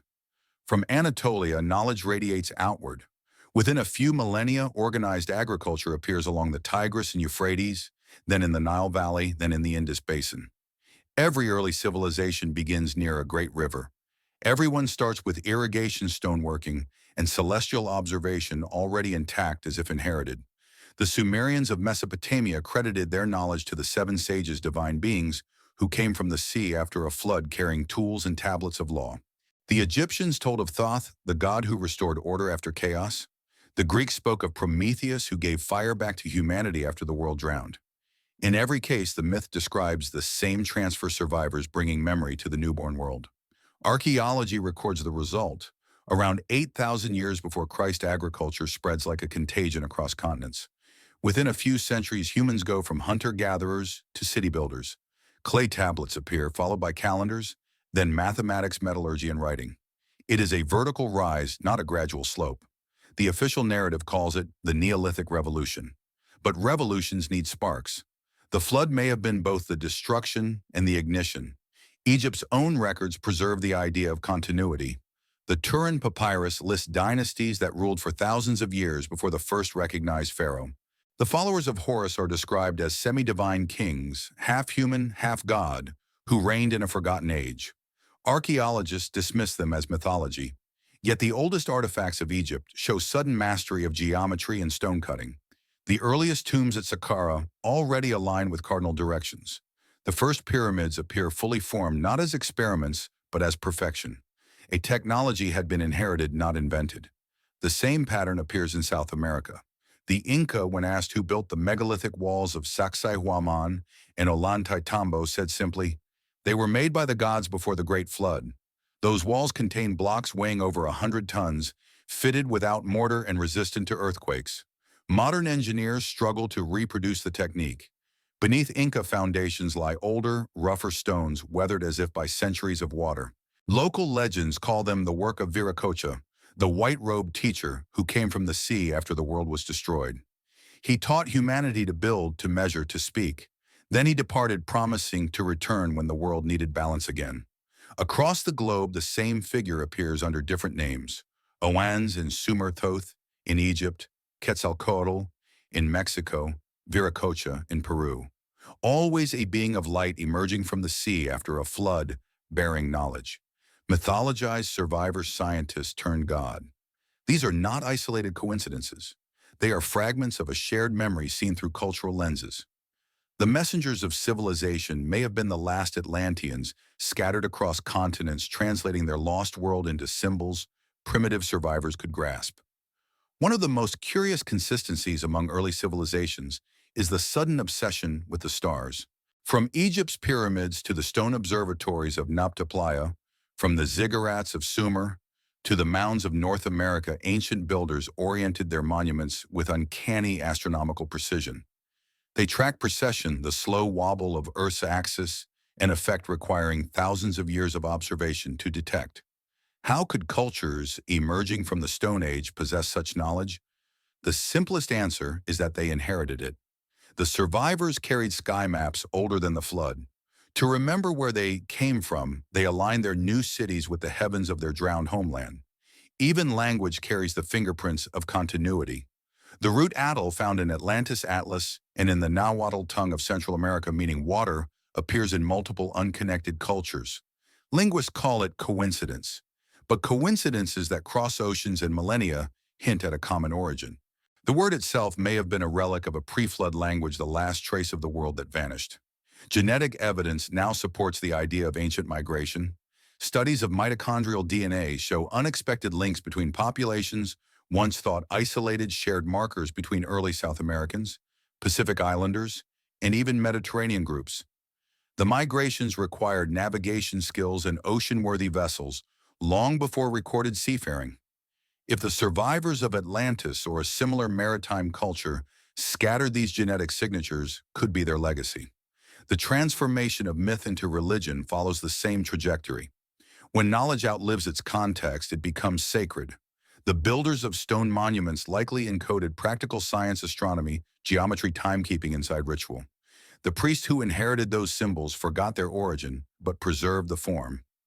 Over centuries, science fossilized into myth. The gods of water, fire, and sky were the memory of natural forces, once understood, now personified. Atlantis, then, is not just a lost city, it is the moment knowledge became faith. Every survivor culture carried a version of the flood covenant, the promise that it would never happen again. Rainbows in Hebrew scripture, the feathered serpent in Mesoamerica, the scarab in Egypt, all symbols of renewal after destruction. Yet each tradition also warns that the cycle will repeat when arrogance returns. The priest of Sais told Solon that floods come whenever humanity forgets the balance between nature and power.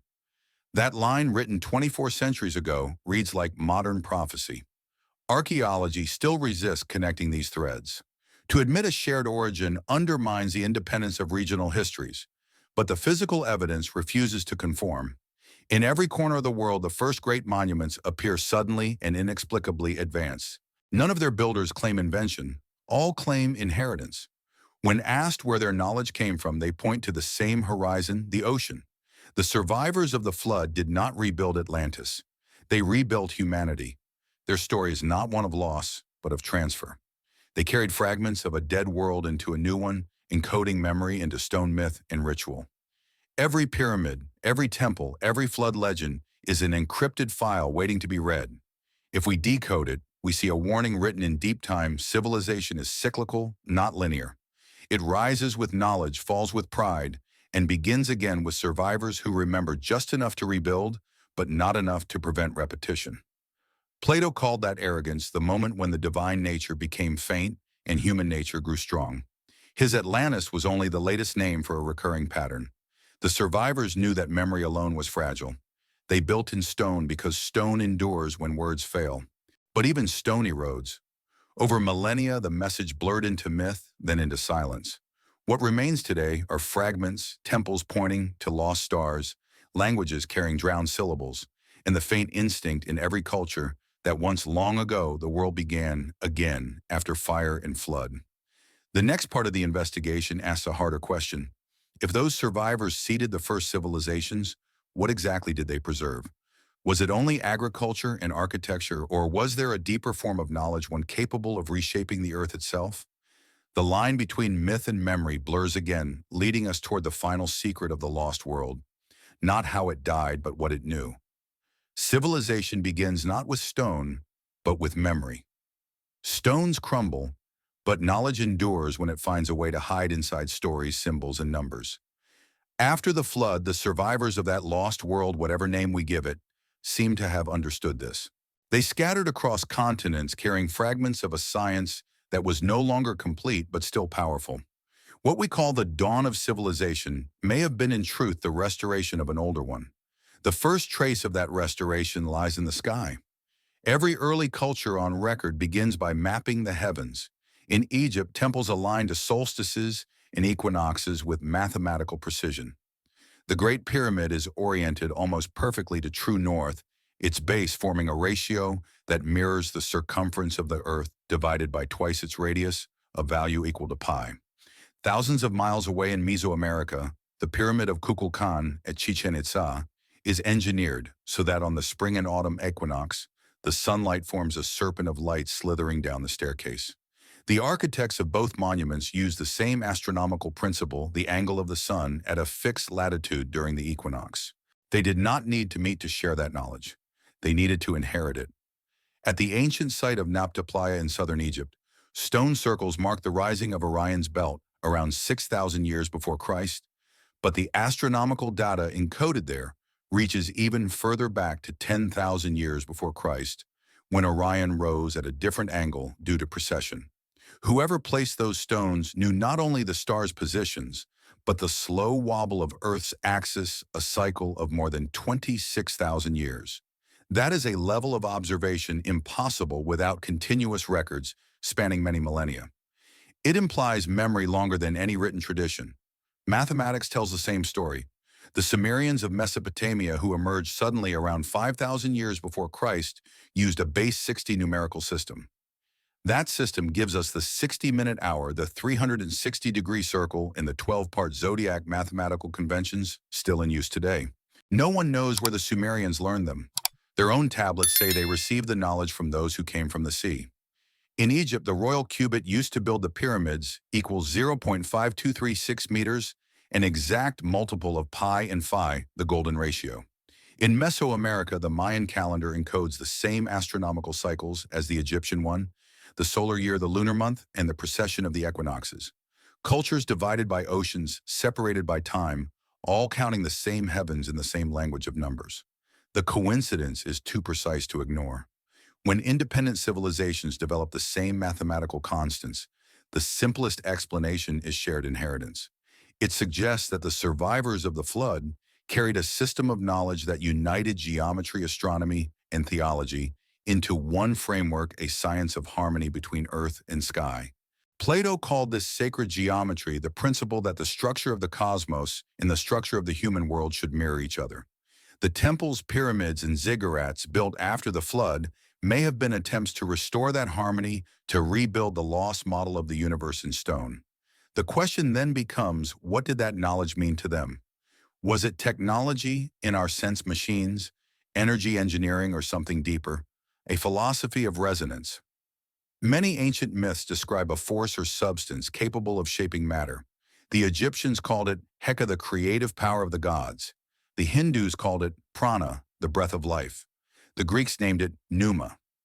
Each tradition speaks of a universal energy that binds the visible and invisible worlds.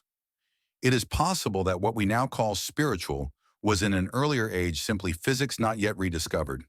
Traces of that ancient physics appear in the architecture itself. Acoustic studies of the Great Pyramid show that its internal chambers resonate at specific frequencies corresponding to musical notes. Similar resonances exist in the stone corridors of Newgrange in Ireland, and the temples of Malta, sites separated by thousands of miles but sharing identical sonic properties. Some researchers suggest these buildings were tuned instruments designed to amplify sound or energy. The precision implies intent. These were not tombs. They were machines of vibration built to interact with forces we no longer measure. In India, the Vedic texts describe vimanas, flying machines powered by mercury engines and anti-gravitational fields. Scholars read them as mythology, but ancient Sanskrit terms like garima, weightlessness, and lagima, levitation, read like attempts to describe lost technologies in a new language. The Mayan Popol Vuh tells of sky ships and shining mirrors that allowed the gods to see across the world. Whether these are literal or symbolic, they suggest that the survivors remembered powers of flight, communication, or energy that later ages could only mythologize. Another remnant of forgotten science lies in metallurgy. Orichalcum, the fiery metal of Atlantis, was long thought fictional until divers recovered ingots of it near Sicily in 2015. Analysis revealed a brass-like alloy made by a process requiring controlled heat and multiple smelting cycles, technology thought to belong to the industrial age. How could such a technique exist in antiquity? The answer may be that it did not originate there, it survived there. The metal's composition points to a transitional technology, the echo of something more refined that had been lost. Even the concept of the sacred flame found in nearly all early temples may reflect memory of real energy. In Zoroastrianism, the eternal fire symbolizes divine presence. In ancient Greece, it became the Olympic flame. In Egypt, it burned in sanctuaries where priests claimed to harness the light of Ra. The continuity of that symbol across millennia hints at a shared understanding that light, literal or metaphoric, was the essence of creation. Modern physics, describing matter as condensed energy, closes the circle. The ancient myth may have been scientific truth told in symbolic form, yet the knowledge that survived was incomplete. Each new civilization inherited fragments, not the whole. Geometry without its philosophy became ritual. Astronomy without its meaning became astrology. The priesthoods that preserved these tools turned them into religion, guarding secrets they no longer understood. Over centuries, the purpose of the original system to maintain balance between nature, technology, and the divine degenerated into power structures built on fear. Plato's warning about hubris was not abstract. It was historical memory. When humans separate knowledge from wisdom, the cycle restarts. Traces of a lost global network appear even in trade routes. Obsidian from Anatolia shows up in Neolithic Britain. Cocaine and nicotine native to the Americas have been found in Egyptian mummies. These exchanges imply contact across oceans thousands of years before Columbus. The survivors of Atlantis, whatever ancient maritime culture preceded history, may have re-established these routes connecting scattered colonies before vanishing again. The maps of Piri Reis and Orontius Phineas, drawn in the 16th century, but based on older sources, depict coastlines under ice and mountain ranges only visible from above. They preserve a cartographic precision that predates modern measurement. The knowledge was passed like contraband through generations of sailors, priests, and scholars who barely understood what they carried. Philosophy itself bears Atlantis's imprint. The idea that the universe operates through mathematical order appears in every ancient tradition. The Pythagoreans spoke of music of the spheres, the harmony of planetary motion. The Egyptians described Ma'at, the cosmic balance. In India, Dharma means the natural law that maintains order. These are linguistic variations of the same concept that civilization survives only when it resonates with the laws of the cosmos. When it breaks that harmony, it collapses.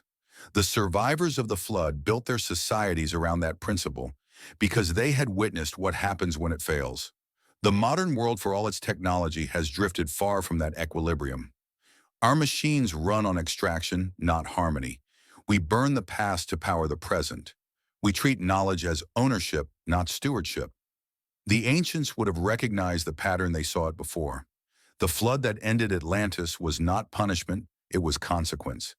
Nature always enforces balance. What survived from Atlantis then was not just science but a moral equation. Knowledge without humility destroys its user. That formula echoes across ages. The builders of pyramids, the scribes of Sumer, the astronomers of the Maya, all encoded it in their myths. The serpent biting its tail, the phoenix reborn, the wheel of time, each symbol represents the same law. Civilization rises, forgets, and falls. The survivors rebuild, carrying the warning forward. Plato inherited that warning through Solon and wrote it as philosophy. We read it as myth because we cannot bear to see it as prophecy. Perhaps that is why the story still haunts us. It speaks to the quiet recognition that we too live near another threshold. Our seas rise again. Our skies fill with fire. The machines we have built mirror the ones our ancestors remembered, devices of great power beyond our wisdom to control. The same arrogance that drowned the last world hides behind progress today. The knowledge that survived the flood was never meant to make humanity powerful. It was meant to make us aware. The survivors who became our ancestors left markers in stone, sky, and story so that when the cycle turned again, their descendants might recognize the signs. Plato's Atlantis, the pyramids, the ancient star maps, all of them are mirrors showing us what we were and what we may become again. If the lost world had one final lesson, it was this: intelligence does not guarantee survival. Memory does. Those who forget will rebuild the same tower, repeat the same error, and face the same sea. The survivors of the last flood tried to warn us. The question is whether we are still capable of hearing them. History forgets twice. The first time is by accident, when nature buries a civilization under water, ash, or sand. The second time is by design, when survivors choose what to remember and what to erase. Atlantis, if it ever existed, disappeared both ways. The ocean drowned its body and time drowned its name. Yet traces of deliberate silence remain like fingerprints smudged on the margins of ancient texts. The most mysterious part of the legend is not the island itself, but the way its memory was sealed. After the flood, humanity rebuilt. The survivors spread out across the continents carrying fragments of science, language, and myth. For a while, the world was full of echoes, temples that mimicked constellation cities that aligned to solstices, myths that spoke of gods descending from the sea. Then somewhere between 5,000 and 3,000 years before Christ, the record breaks. Knowledge that had guided architecture and astronomy for millennia began to vanish. What replaced it was dogma, the rigid hierarchies of priesthoods and kings. The open science of the early builders turned into secret doctrine. The first silence became the second. Egypt offers the clearest example. The early dynasties built with a precision unmatched even in later centuries. The Great Pyramid's base alignment to true north is more accurate than any modern building achieved without digital instruments. But after the Old Kingdom collapsed, that level of engineering disappeared. Later pharaohs copied the forms but not the mastery. Inscriptions from the New Kingdom refer to the pyramids as the houses of the first time, a phrase implying they belong to a forgotten age. The priests who guarded the temples of Thoth and Ra kept rituals intact but lost the mathematics behind them. Knowledge became ceremony. Truth became metaphor. The memory of where it came from across the sea was forbidden to speak. The same pattern unfolded elsewhere. In Mesopotamia, the Sumerians credited their learning to divine visitors who taught writing and measurement. Their successors, the Babylonians, recast those teachers as gods to be worshipped, not emulated. In Greece, Pythagoras spoke of sacred geometry as a key to divine order. Within a few generations, his school was outlawed and his teachings scattered into esoteric cults. Knowledge that once united Earth and cosmos was fractured into separate disciplines: astronomy, mathematics, theology. Each guarded its own fragment, each forgetting that the fragments once formed a single whole. By the time Plato wrote the Second Silence was almost complete. His dialogue Critias is not only a story about a lost civilization, it is also a lament for lost memory. He says that the records of the ancient world were destroyed by periodic floods and fires, and that only Egypt preserved them. He calls the Greeks children forever rebuilding their culture from the rubble of their own forgetfulness. The irony is that Plato's own record would soon suffer the same fate. His account of Atlantis ends mid-sentence, and the continuation, if it ever existed, was erased. It is as though history itself imitated his warning knowledge, reaching a limit and vanishing again into silence. The destruction of the Library of Alexandria centuries later completed the erasure. That archive contained not only Greek philosophy, but also Egyptian chronicles, Babylonian astronomy, and translations of texts from lost lands. Some historians estimate that nearly 500,000 scrolls were stored there, among them records that may have traced civilization back before the flood. When the fires came first under Julius Caesar, later under religious zealots, those records turned to ash. What survived was rewritten by those who controlled the script. The keepers of knowledge became its editors. Religion replaced remembrance. The great monotheisms that rose in the wake of empire simplified the story of creation to fit moral order. One God, one beginning, one flood, one redemption. The idea of multiple cycles of worlds rising and falling became heresy. The old philosophy of eternal return was buried beneath linear time. To speak of civilizations before Adam, before recorded history, was to challenge divine authorship. That challenge could not stand. The silence became law.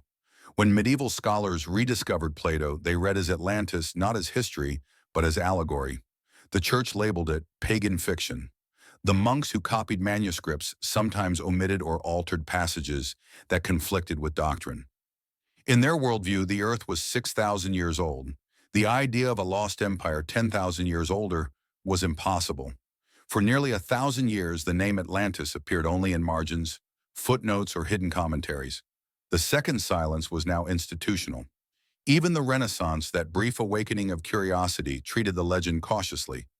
Scholars like Francis Bacon used New Atlantis as metaphor for ideal society, not for an actual past.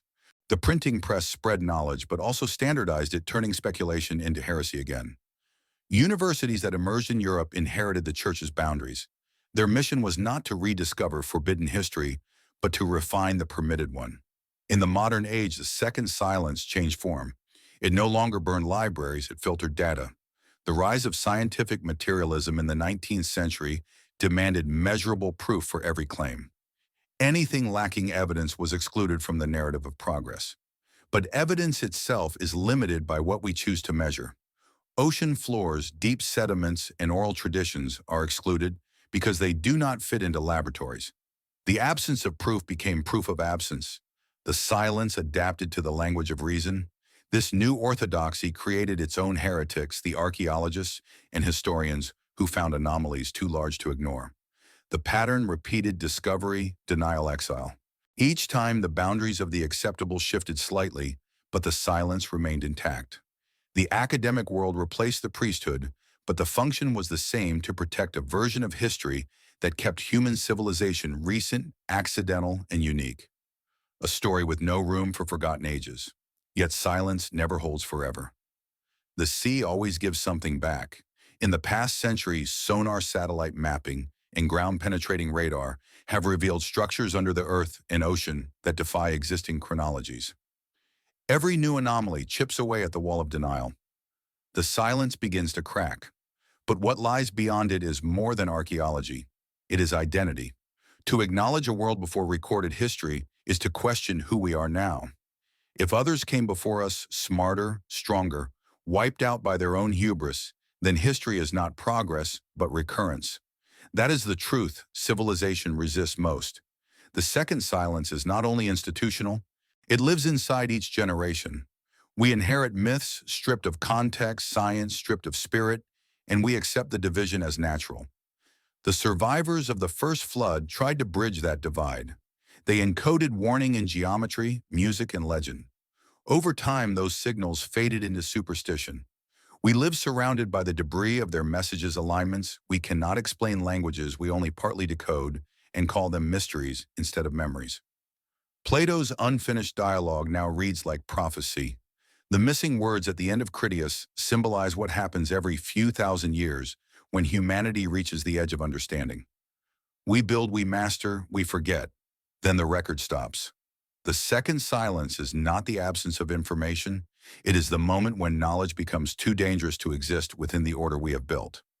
Every empire enforces it in its own way, through censorship, through ridicule, through the quiet burial of inconvenient truths. If the pattern holds, our age is approaching its own threshold. We have filled the planet with data, yet erased meaning. We recover the power of the ancients' energy flight machines that see beyond sight, but without the moral architecture that once balanced it. The first silence came with water, the second came with will, the third, if it comes, will be chosen. History's true catastrophe is not destruction, but forgetting. The survivors of the last flood left their warnings in stone. The priests of later ages silenced them with words. Now in a world of noise, the silence is disguised as distraction. The story of Atlantis waits beneath that surface, not as myth, but as mirror. It reflects a pattern older than civilization and more precise than prophecy. When knowledge outpaces wisdom, when arrogance outweighs memory, the sea returns. The second silence still holds, but it trembles.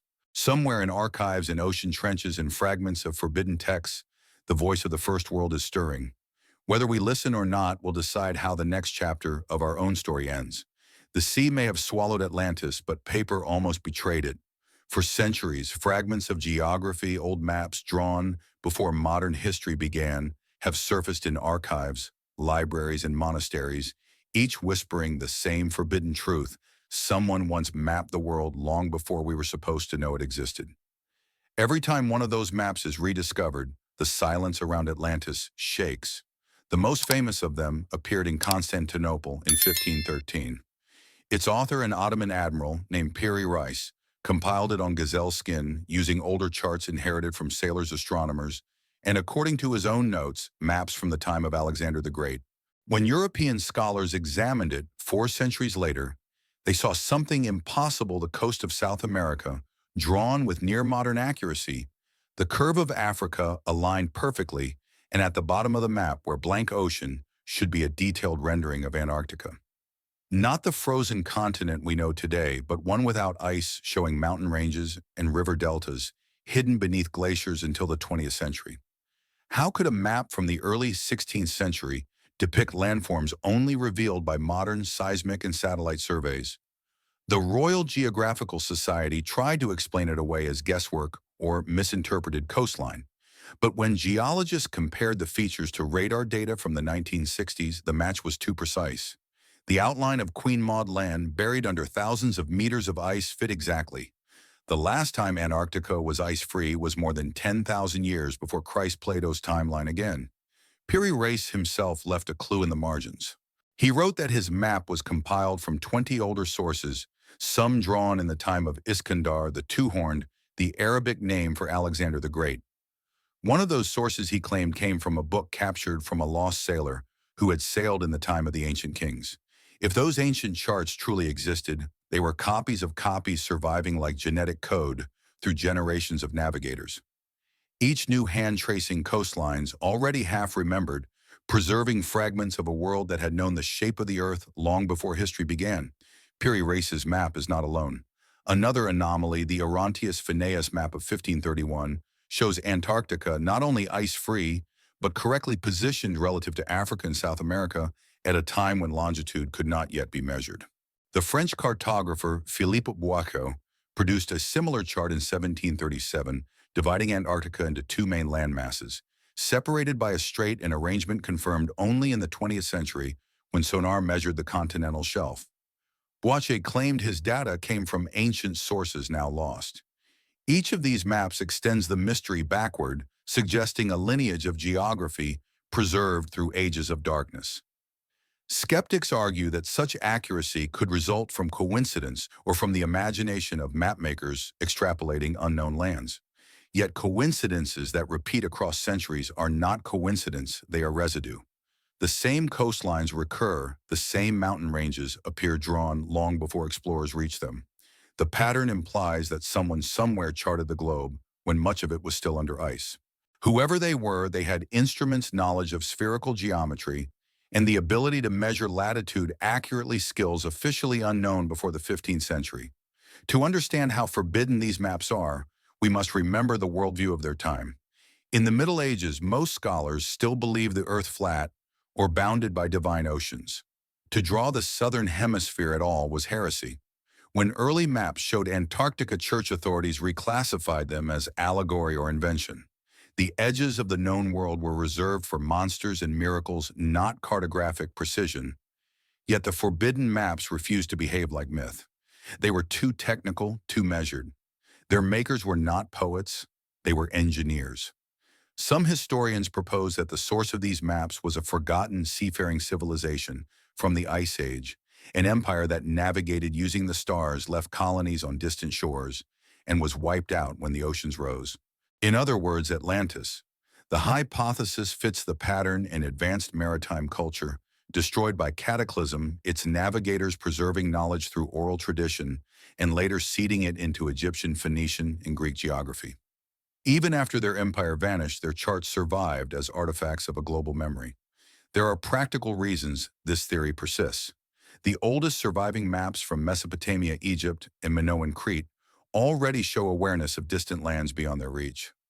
Babylonian tablets depict the earth as a disk surrounded by a bitter river, yet some include annotations for mountains beyond the sea. Egyptian wall paintings show ships with multiple decks capable of ocean travel. If the descendants of Atlantis rebuilt along those coasts, they could have transmitted fragments of ancient navigation to later civilizations. One of the strangest details comes from Herodotus, writing in the 5th century before Christ. He described Phoenician sailors who, commissioned by Pharaoh Necho II, circumnavigated Africa in 3 years, 2 millennia, before European explorers repeated the feat. When they returned, Herodotus recorded that the sun was on their right hand, meaning they had crossed into the southern hemisphere where the sun tracks north. Historians doubted the story for centuries until modern geography proved it possible.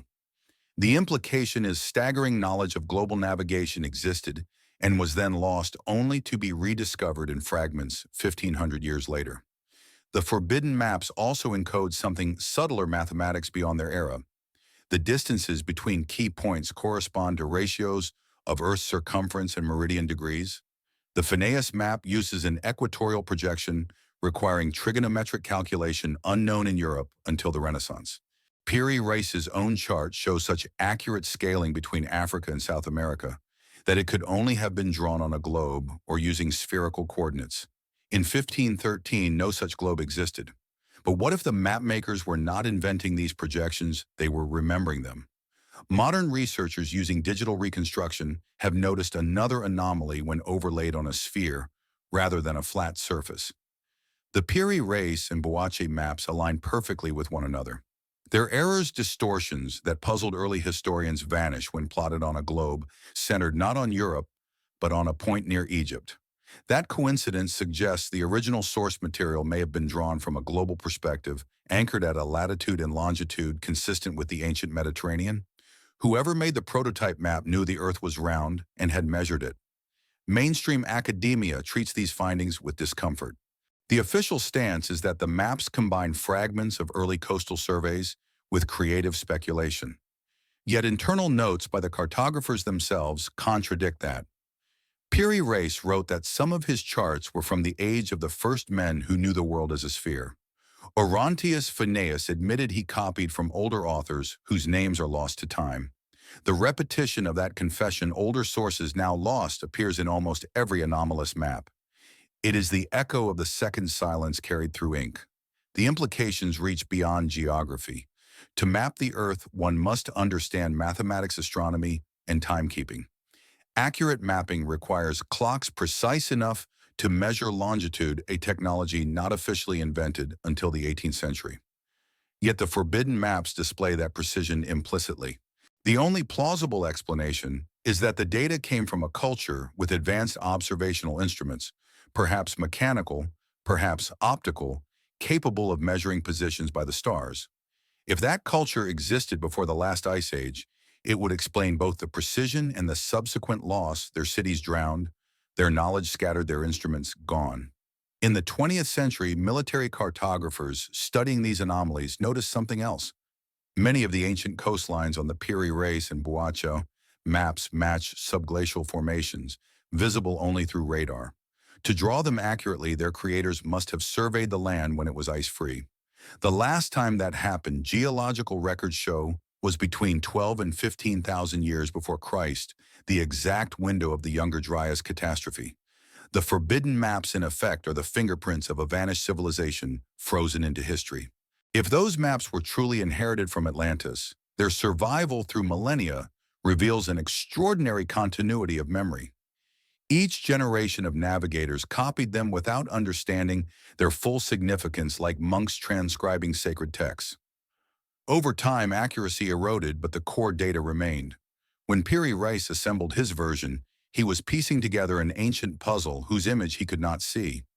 The result was half correct, half legend, but the parts that were correct defied explanation.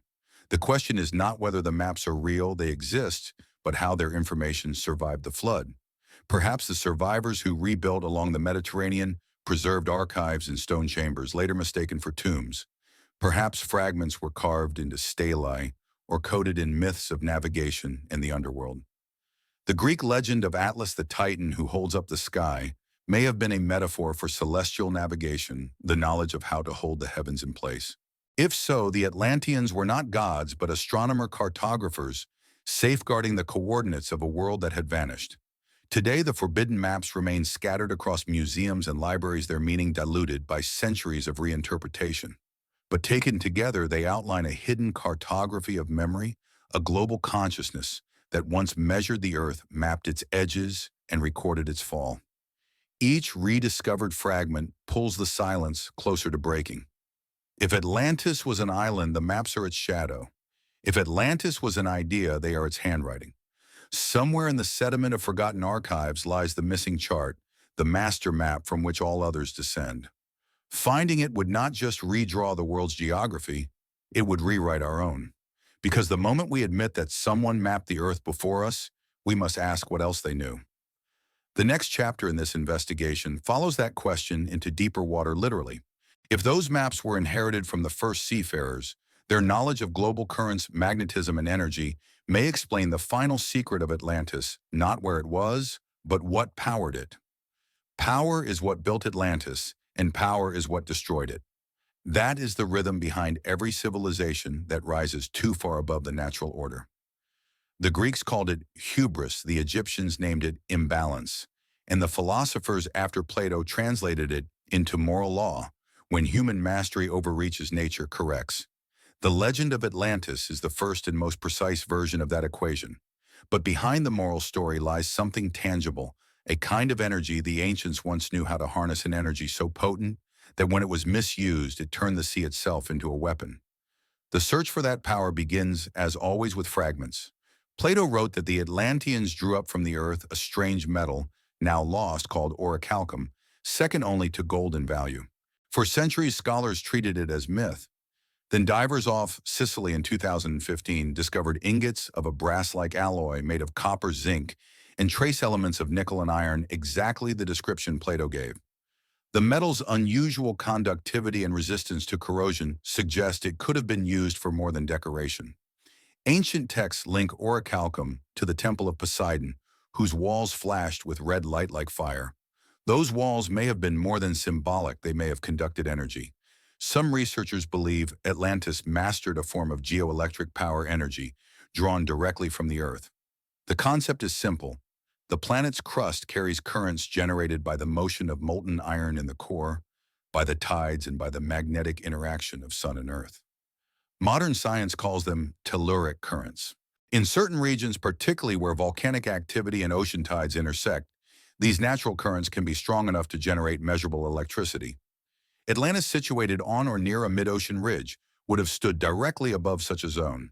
If its engineers learned to channel that energy through metallic alloys and crystalline materials, they could have powered entire cities without combustion. That idea may sound fantastical, but traces of it survive in ancient architecture. At Giza, the Great Pyramid contains granite blocks rich in quartz and mica, both piezoelectric materials that generate voltage when compressed or vibrated. The structure's internal chambers align with Earth's magnetic lines, suggesting design intent. If the pyramid was ever capped with a metal conductor, gold or copper, it would have acted as a giant resonator, converting seismic or atmospheric energy into electrical potential.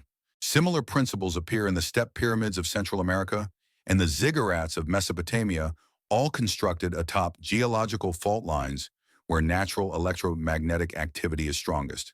The same geometry, the same placement across cultures separated by oceans. Coincidence or inheritance?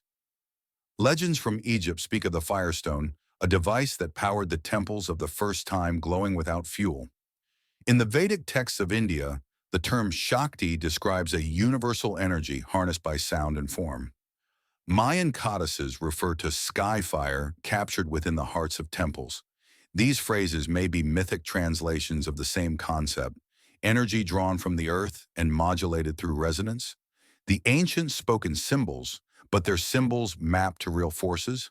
In 1930, Nikola Tesla described a system of wireless power transmission based on Earth resonance, sending electrical energy through the ground and atmosphere using tuned frequencies. He called the planet a gigantic conductor floating in space. His laboratory experiments in Colorado Springs produced lightning-like discharges, visible miles away, requiring no wires.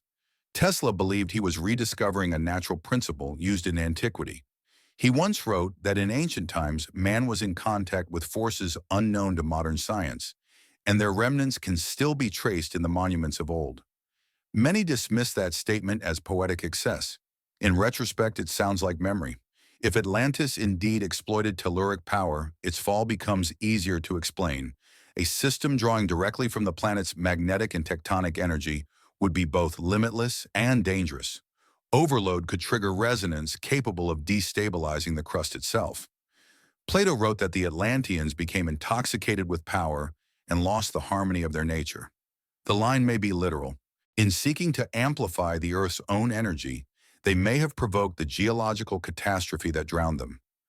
The one day and one night of destruction could have been the instant when the feedback loop turned the sea against its masters. Archaeological anomalies reinforce this idea. Off the coast of Bimini, divers found megalithic blocks forming a pattern of channels and basins, possibly foundations for a harbor, but also resembling the layout of an energy grid. At the Yonaguni Monument in Japan, carved terraces feature depressions and conduits that appear designed to channel water. Some researchers suggest these were hydroelectric systems using tidal flow to generate current. The pattern repeats in South America, where ancient Andean aqueducts align magnetically rather than topographically. Across the world, pre-modern structures show understanding of hydrodynamics and resonance that seems beyond their supposed era. Even the mythology of Atlantis hints at an energy hierarchy. Plato describes concentric rings of land and water surrounding the capital, three of each alternating like coils. If one views the design as circuitry, the city resembles an electromagnetic oscillator with the central island as core, the water channels as conductors, and the outer walls as capacitors. It is an uncanny mirror of the toroidal patterns seen in natural energy systems, magnetic fields, hurricanes, galaxies.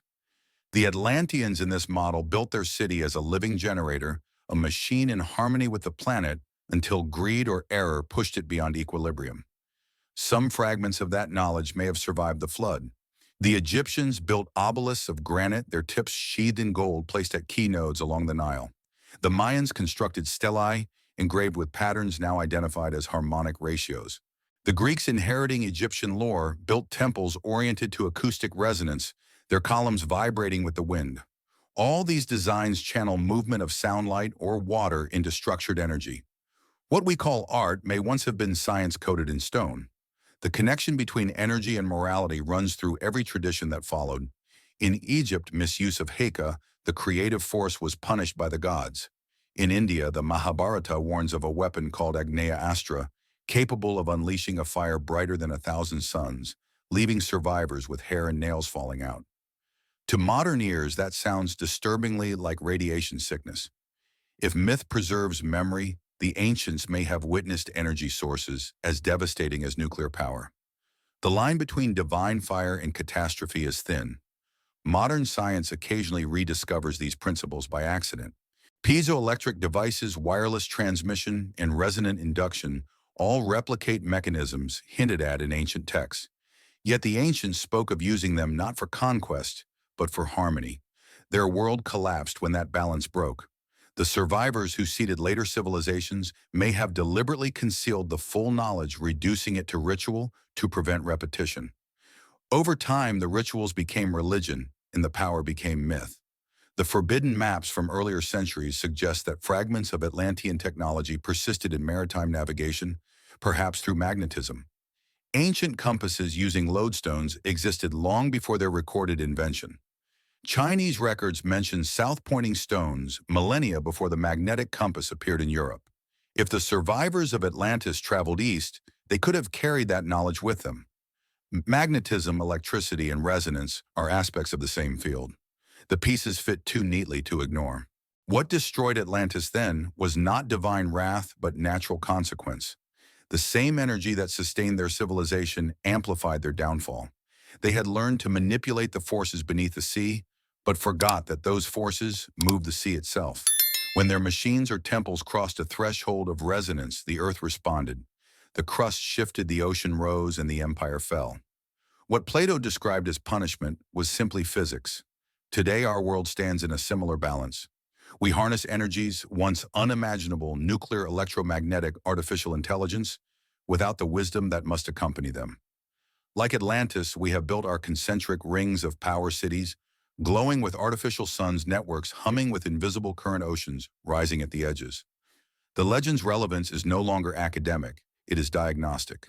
The Atlanteans' greatest secret was not their technology, but the lesson buried with it, that power and consciousness must evolve together or perish together. The ruins under the sea may never yield their secrets. Salt and pressure erase everything. But the echo remains in myths of fire and flood, in pyramids aligned to magnetic fields, in the hum of machines that now fill our skies. The Atlanteans once reached for infinite energy and found it. They simply forgot that the earth too is alive and does not forgive imbalance. What they left behind is a warning disguised as a dream. The higher you rise on borrowed power, the deeper the ocean waiting below. Every generation tries to reopen the sea. Plato's words sent explorers west for 5 centuries, each convinced that the next wave would reveal the ruins of Atlantis. Most found nothing but salt and silence. Yet technology changed the equation. The 20th century gave us sonars, submersibles, and satellites, machines that can read the ocean the way archaeologists read soil. What they found did not solve the mystery, but it stripped away one illusion. The ocean floor is not empty. It is a graveyard of cities. The search for Atlantis became serious after World War II, when naval sonar first mapped the Atlantic basin in detail. The scans revealed something unexpected: a vast mountain chain running down the middle of the ocean, stretching from Iceland to the southern tip of Africa. Geologists called it the Mid-Atlantic Ridge. It was not flat seabed, but uplifted terrain, its peaks sometimes rising above the waves as islands like the Azores. Around those islands lay plateaus and terraces, suggesting that large tracts of land had once been higher. The discovery gave new life to the legend. If an island civilization had stood on that ridge during the last ice age, rising seas could easily have drowned it. In the 1960s, a British oceanographer named Maurice Ewing led an expedition aboard the research vessel Atlantis II, a coincidence of name that seemed almost poetic. His team dredged the ocean floor near the Azores and brought up samples of volcanic glass. These were not ancient lava flows. Their chemistry indicated rapid cooling from extreme heat, as if magma had erupted into cold water, suddenly perhaps when the ridge fractured. That event, Ewing noted, occurred around 10,000 years before Christ. When journalists asked if this could explain the sinking of Atlantis, he refused to speculate, but his silence said enough. Not long after, another discovery deepened the mystery. In 1968, pilots flying near the Bahama island of Bimini noticed straight lines beneath the shallow water blocks of stone laid in precise rows. Divers confirmed a massive pavement stretching for hundreds of meters, now called the Bimini Road. Its stones were too regular to be random, their corners too square. Carbon dating of nearby beach rock placed them around 9,000 years before Christ, once again in Plato's time frame. Skeptics insisted the pattern was natural, formed by erosion and fracturing. Yet the layout curved like a harbor wall with right-angle turnings, impossible in random geology. When Edgar Cayce's earlier prediction about a discovery near Bimini around 1968 or 1969 became public, coincidence started to feel uncomfortable. Throughout the 1970s, underwater archaeology expanded from curiosity to profession. Off the coast of Spain near Cadiz, divers photographed circular ruins resembling concentric rings, an arrangement eerily close to Plato's description of the Atlantean capital. In 2001, sonar mapping off western Cuba revealed geometric structures at a depth of 600 meters, pyramid-like formations and grid patterns covering several square kilometers. The data was gathered by a Canadian-Cuban research team led by Paulina Zalitsky, a respected engineer who had previously worked on deep-sea oil projects. Her team reported symmetrical shapes too precise for nature. When the story reached the press, the Cuban government suspended further exploration without explanation. No follow-up expedition was allowed. The images remained classified. Other anomalies appeared in quieter places. Off the coast of Japan, near Yonaguni, divers discovered a stepped pyramid descending into the seabed. Each terrace was sharp-edged, the angles exact, the stairs too deliberate. Mainstream geologists labeled it natural erosion, but under the microscope tool, marks and carvings emerged. Underwater photographers captured reliefs of animals and symbols weathered, but unmistakably human-made. Sediment analysis dated submersion to roughly 10,000 years before Christ. Again, the same window. The more the data grew, the more the timeline of myth aligned with geology. Technology kept evolving. Satellite altimetry began to detect subtle variations in sea surface height ripples caused by gravitational differences from seamounts and buried structures.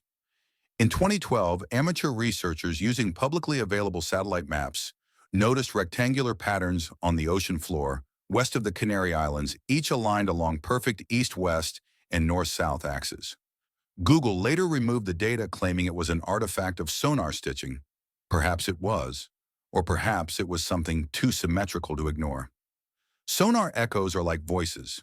They return what you send out, but not always in the language you expect. In 2013, the European Space Agency released detailed maps of the Atlantic seabed. They revealed collapsed ridges, submerged plateaus, and mysterious microcontinents rising under layers of sediment. One of them, called the Madeira Tor Rise, lies directly west of the Strait of Gibraltar, the Pillars of Heracles from Plato's dialogue.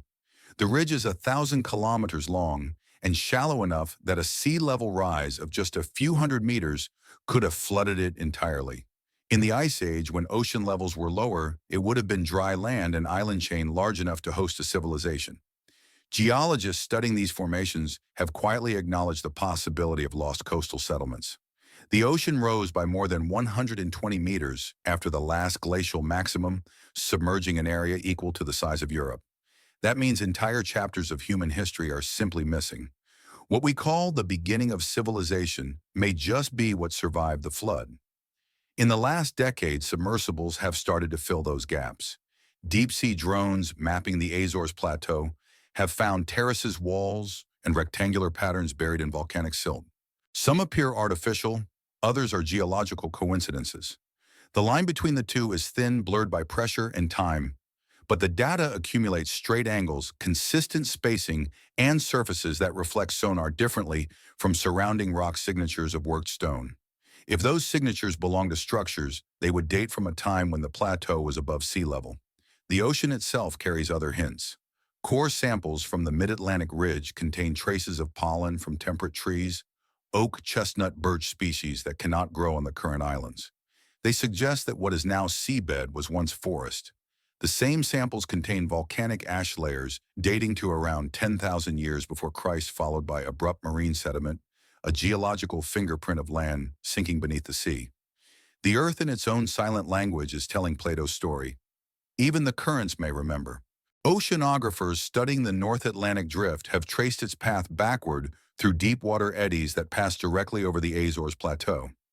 Those eddies carry thermal anomalies, warm spots that persist year-round, as if the sea is leaking heat from fissures below. Some scientists attribute it to volcanic activity. Others note that the magnetic field in that region fluctuates more than anywhere else on the Atlantic floor. The same distortion that would make compass readings unreliable could also create electromagnetic interference echoes of energy in the water. The ocean literally hums. Modern expeditions now use multi-beam sonar and magnetometers to scan for symmetry beneath the silt.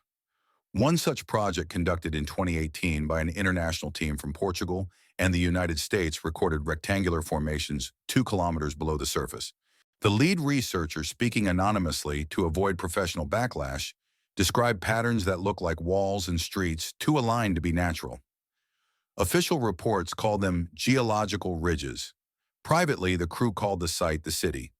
Every piece of data seems to whisper the same contradiction. The evidence is compelling but unacceptable. Admitting that advanced structures could exist beneath Ice Age sediments would unravel the established timeline of civilization.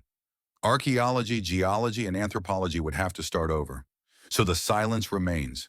Yet the sea keeps eroding that silence. Each new scan refines the map.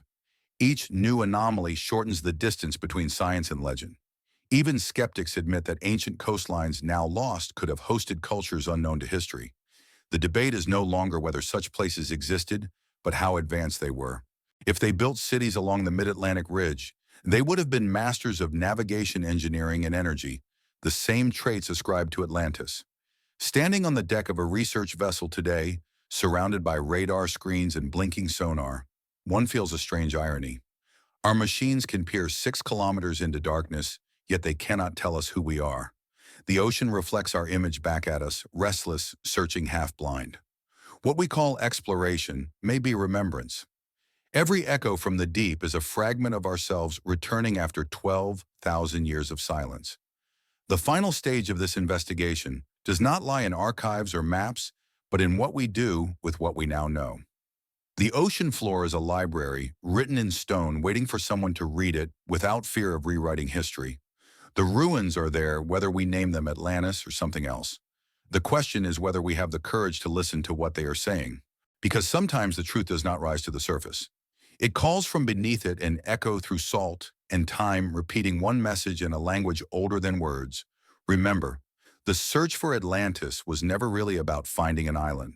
It was about finding ourselves. Every core sample, every sonar echo, every forbidden map points toward a single truth. What vanished was not only land, but memory. Somewhere between the myths and the measurements lies a realization too heavy for most historians to hold. Civilization did not begin once. It began many times, and every time it forgot. Plato's story ends with water closing over the city, but it begins with memory being passed from one world to another. Solon hears the tale from Egyptian priests who claim to have preserved it since before the flood. That transfer, oral, fragile, almost accidental, is the heartbeat of all human history.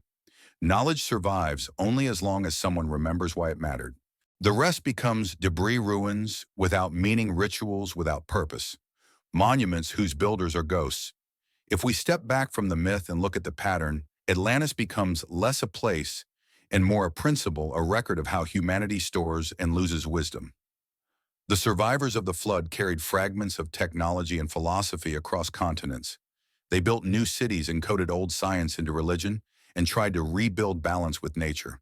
But over millennia, the pattern repeated. Knowledge hardened into hierarchy. Hierarchy bred arrogance. Arrogance invited collapse. The memory of the flood faded until it became parable. Atlantis sank not only under the sea, but beneath layers of human forgetfulness. Yet memory is stubborn. It reemerges in dreams, myths, and intuitions that science cannot quantify. Cultures that never met still remember a shining island, a golden age, a catastrophe by water. The pattern surfaces in Sumer's tales of Eridu, in Egypt's Zep Tepi the first time, when gods walked with men in Hindu texts describing the city of Tripura destroyed by a divine weapon of light. These are not identical stories, but they rhyme. When myths from opposite sides of the planet tell the same story, the simplest explanation is not coincidence. It is collective recall. Psychologists call it archetypal memory. Anthropologists call it cultural diffusion. Mystics call it karma returning through time. Whatever the term, it suggests that memory operates beyond documents. It lives in symbol and instinct. The very idea of progress, of rising, shining, falling, and rebuilding is Atlantis retold as modern narrative. We are still living inside its echo. The evidence uncovered over the last century, flood layers, forbidden maps, anomalous ruins, has already rewritten the margins of history. But the deeper implication is philosophical. If advanced societies existed before ours, and if they fell through the same mixture of pride and blindness, then evolution is not a straight line, but a circle. Civilization is a recurring experiment conducted by the Earth itself. Each time we reach for more power than wisdom, the planet resets the board. The flood is the planet's memory correcting our amnesia. Modern science hints at this cycle in its own language. Ice cores show climate swings so abrupt they could erase coastlines in a single lifetime. Geology records impacts that change ecosystems overnight. Genetics reveals bottlenecks in human population, moments when our species nearly vanished. Every branch of evidence points toward a repeating pattern of near extinction, followed by rebirth.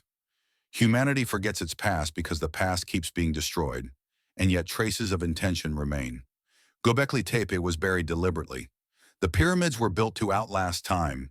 Stone circles across the world align not only with the stars, but with the ages of precession, as if to mark a cosmic clock counting down to recurrence.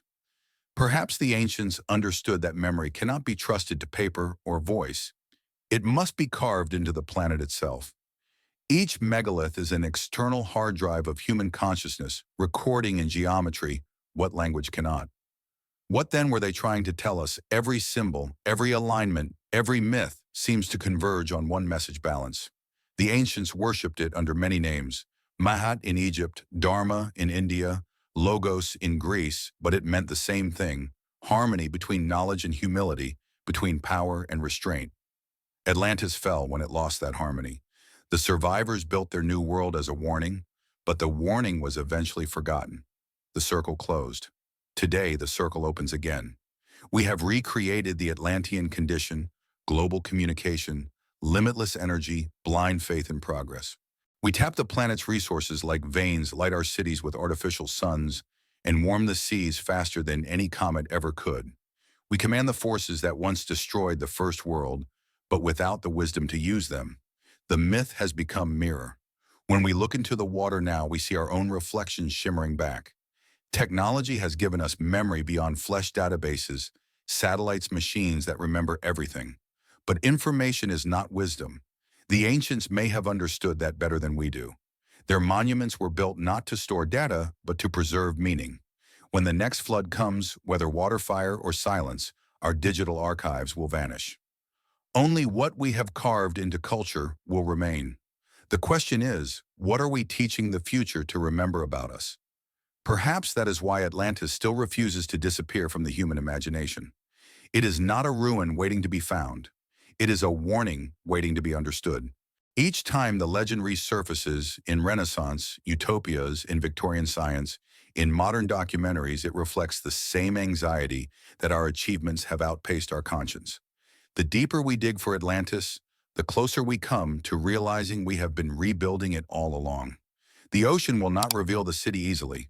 Its ruins may lie crushed under kilometers of silt, their stones fused by pressure into new rock. By the time we uncover them, they may tell us nothing more than what we already know, that we are next. Unless we change the rhythm, history will perform the same refrain. The memory that endures is not the one written in archives, but the one felt in the collective pulse of humanity. It whispers whenever we stand before ruins, whenever we watch the sea rise, whenever we look at the stars and feel both awe and fear. It is the instinct that says we have been here before. The flood inside us is not of water, but of recognition. In the end, Atlantis is not a lost continent. It is the mind of humankind always reaching too far, always forgetting why it fell. The true location of Atlantis is within the species that dreams of it. Its disappearance is our first trauma. Its rediscovery will be our last chance. If the story carries any final truth, it is this: memory itself is sacred. The ancients tried to keep it alive through stone. We must keep it alive through awareness. Knowledge, no matter how advanced, is meaningless without remembrance of consequence. The day we forget that, the ocean will remind us. Because the earth has no need to speak, it remembers in tides. Every wave that breaks on a forgotten shore is a syllable of an ancient sentence: you were warned. And if one day divers descend far enough through darkness and pressure and find the shattered avenues of a sunken world, they will not have discovered a mystery. They will have met their reflection. That is the final echo of Atlantis, not where it was, but why it matters. The city's gone. The lesson remains. The memory endures.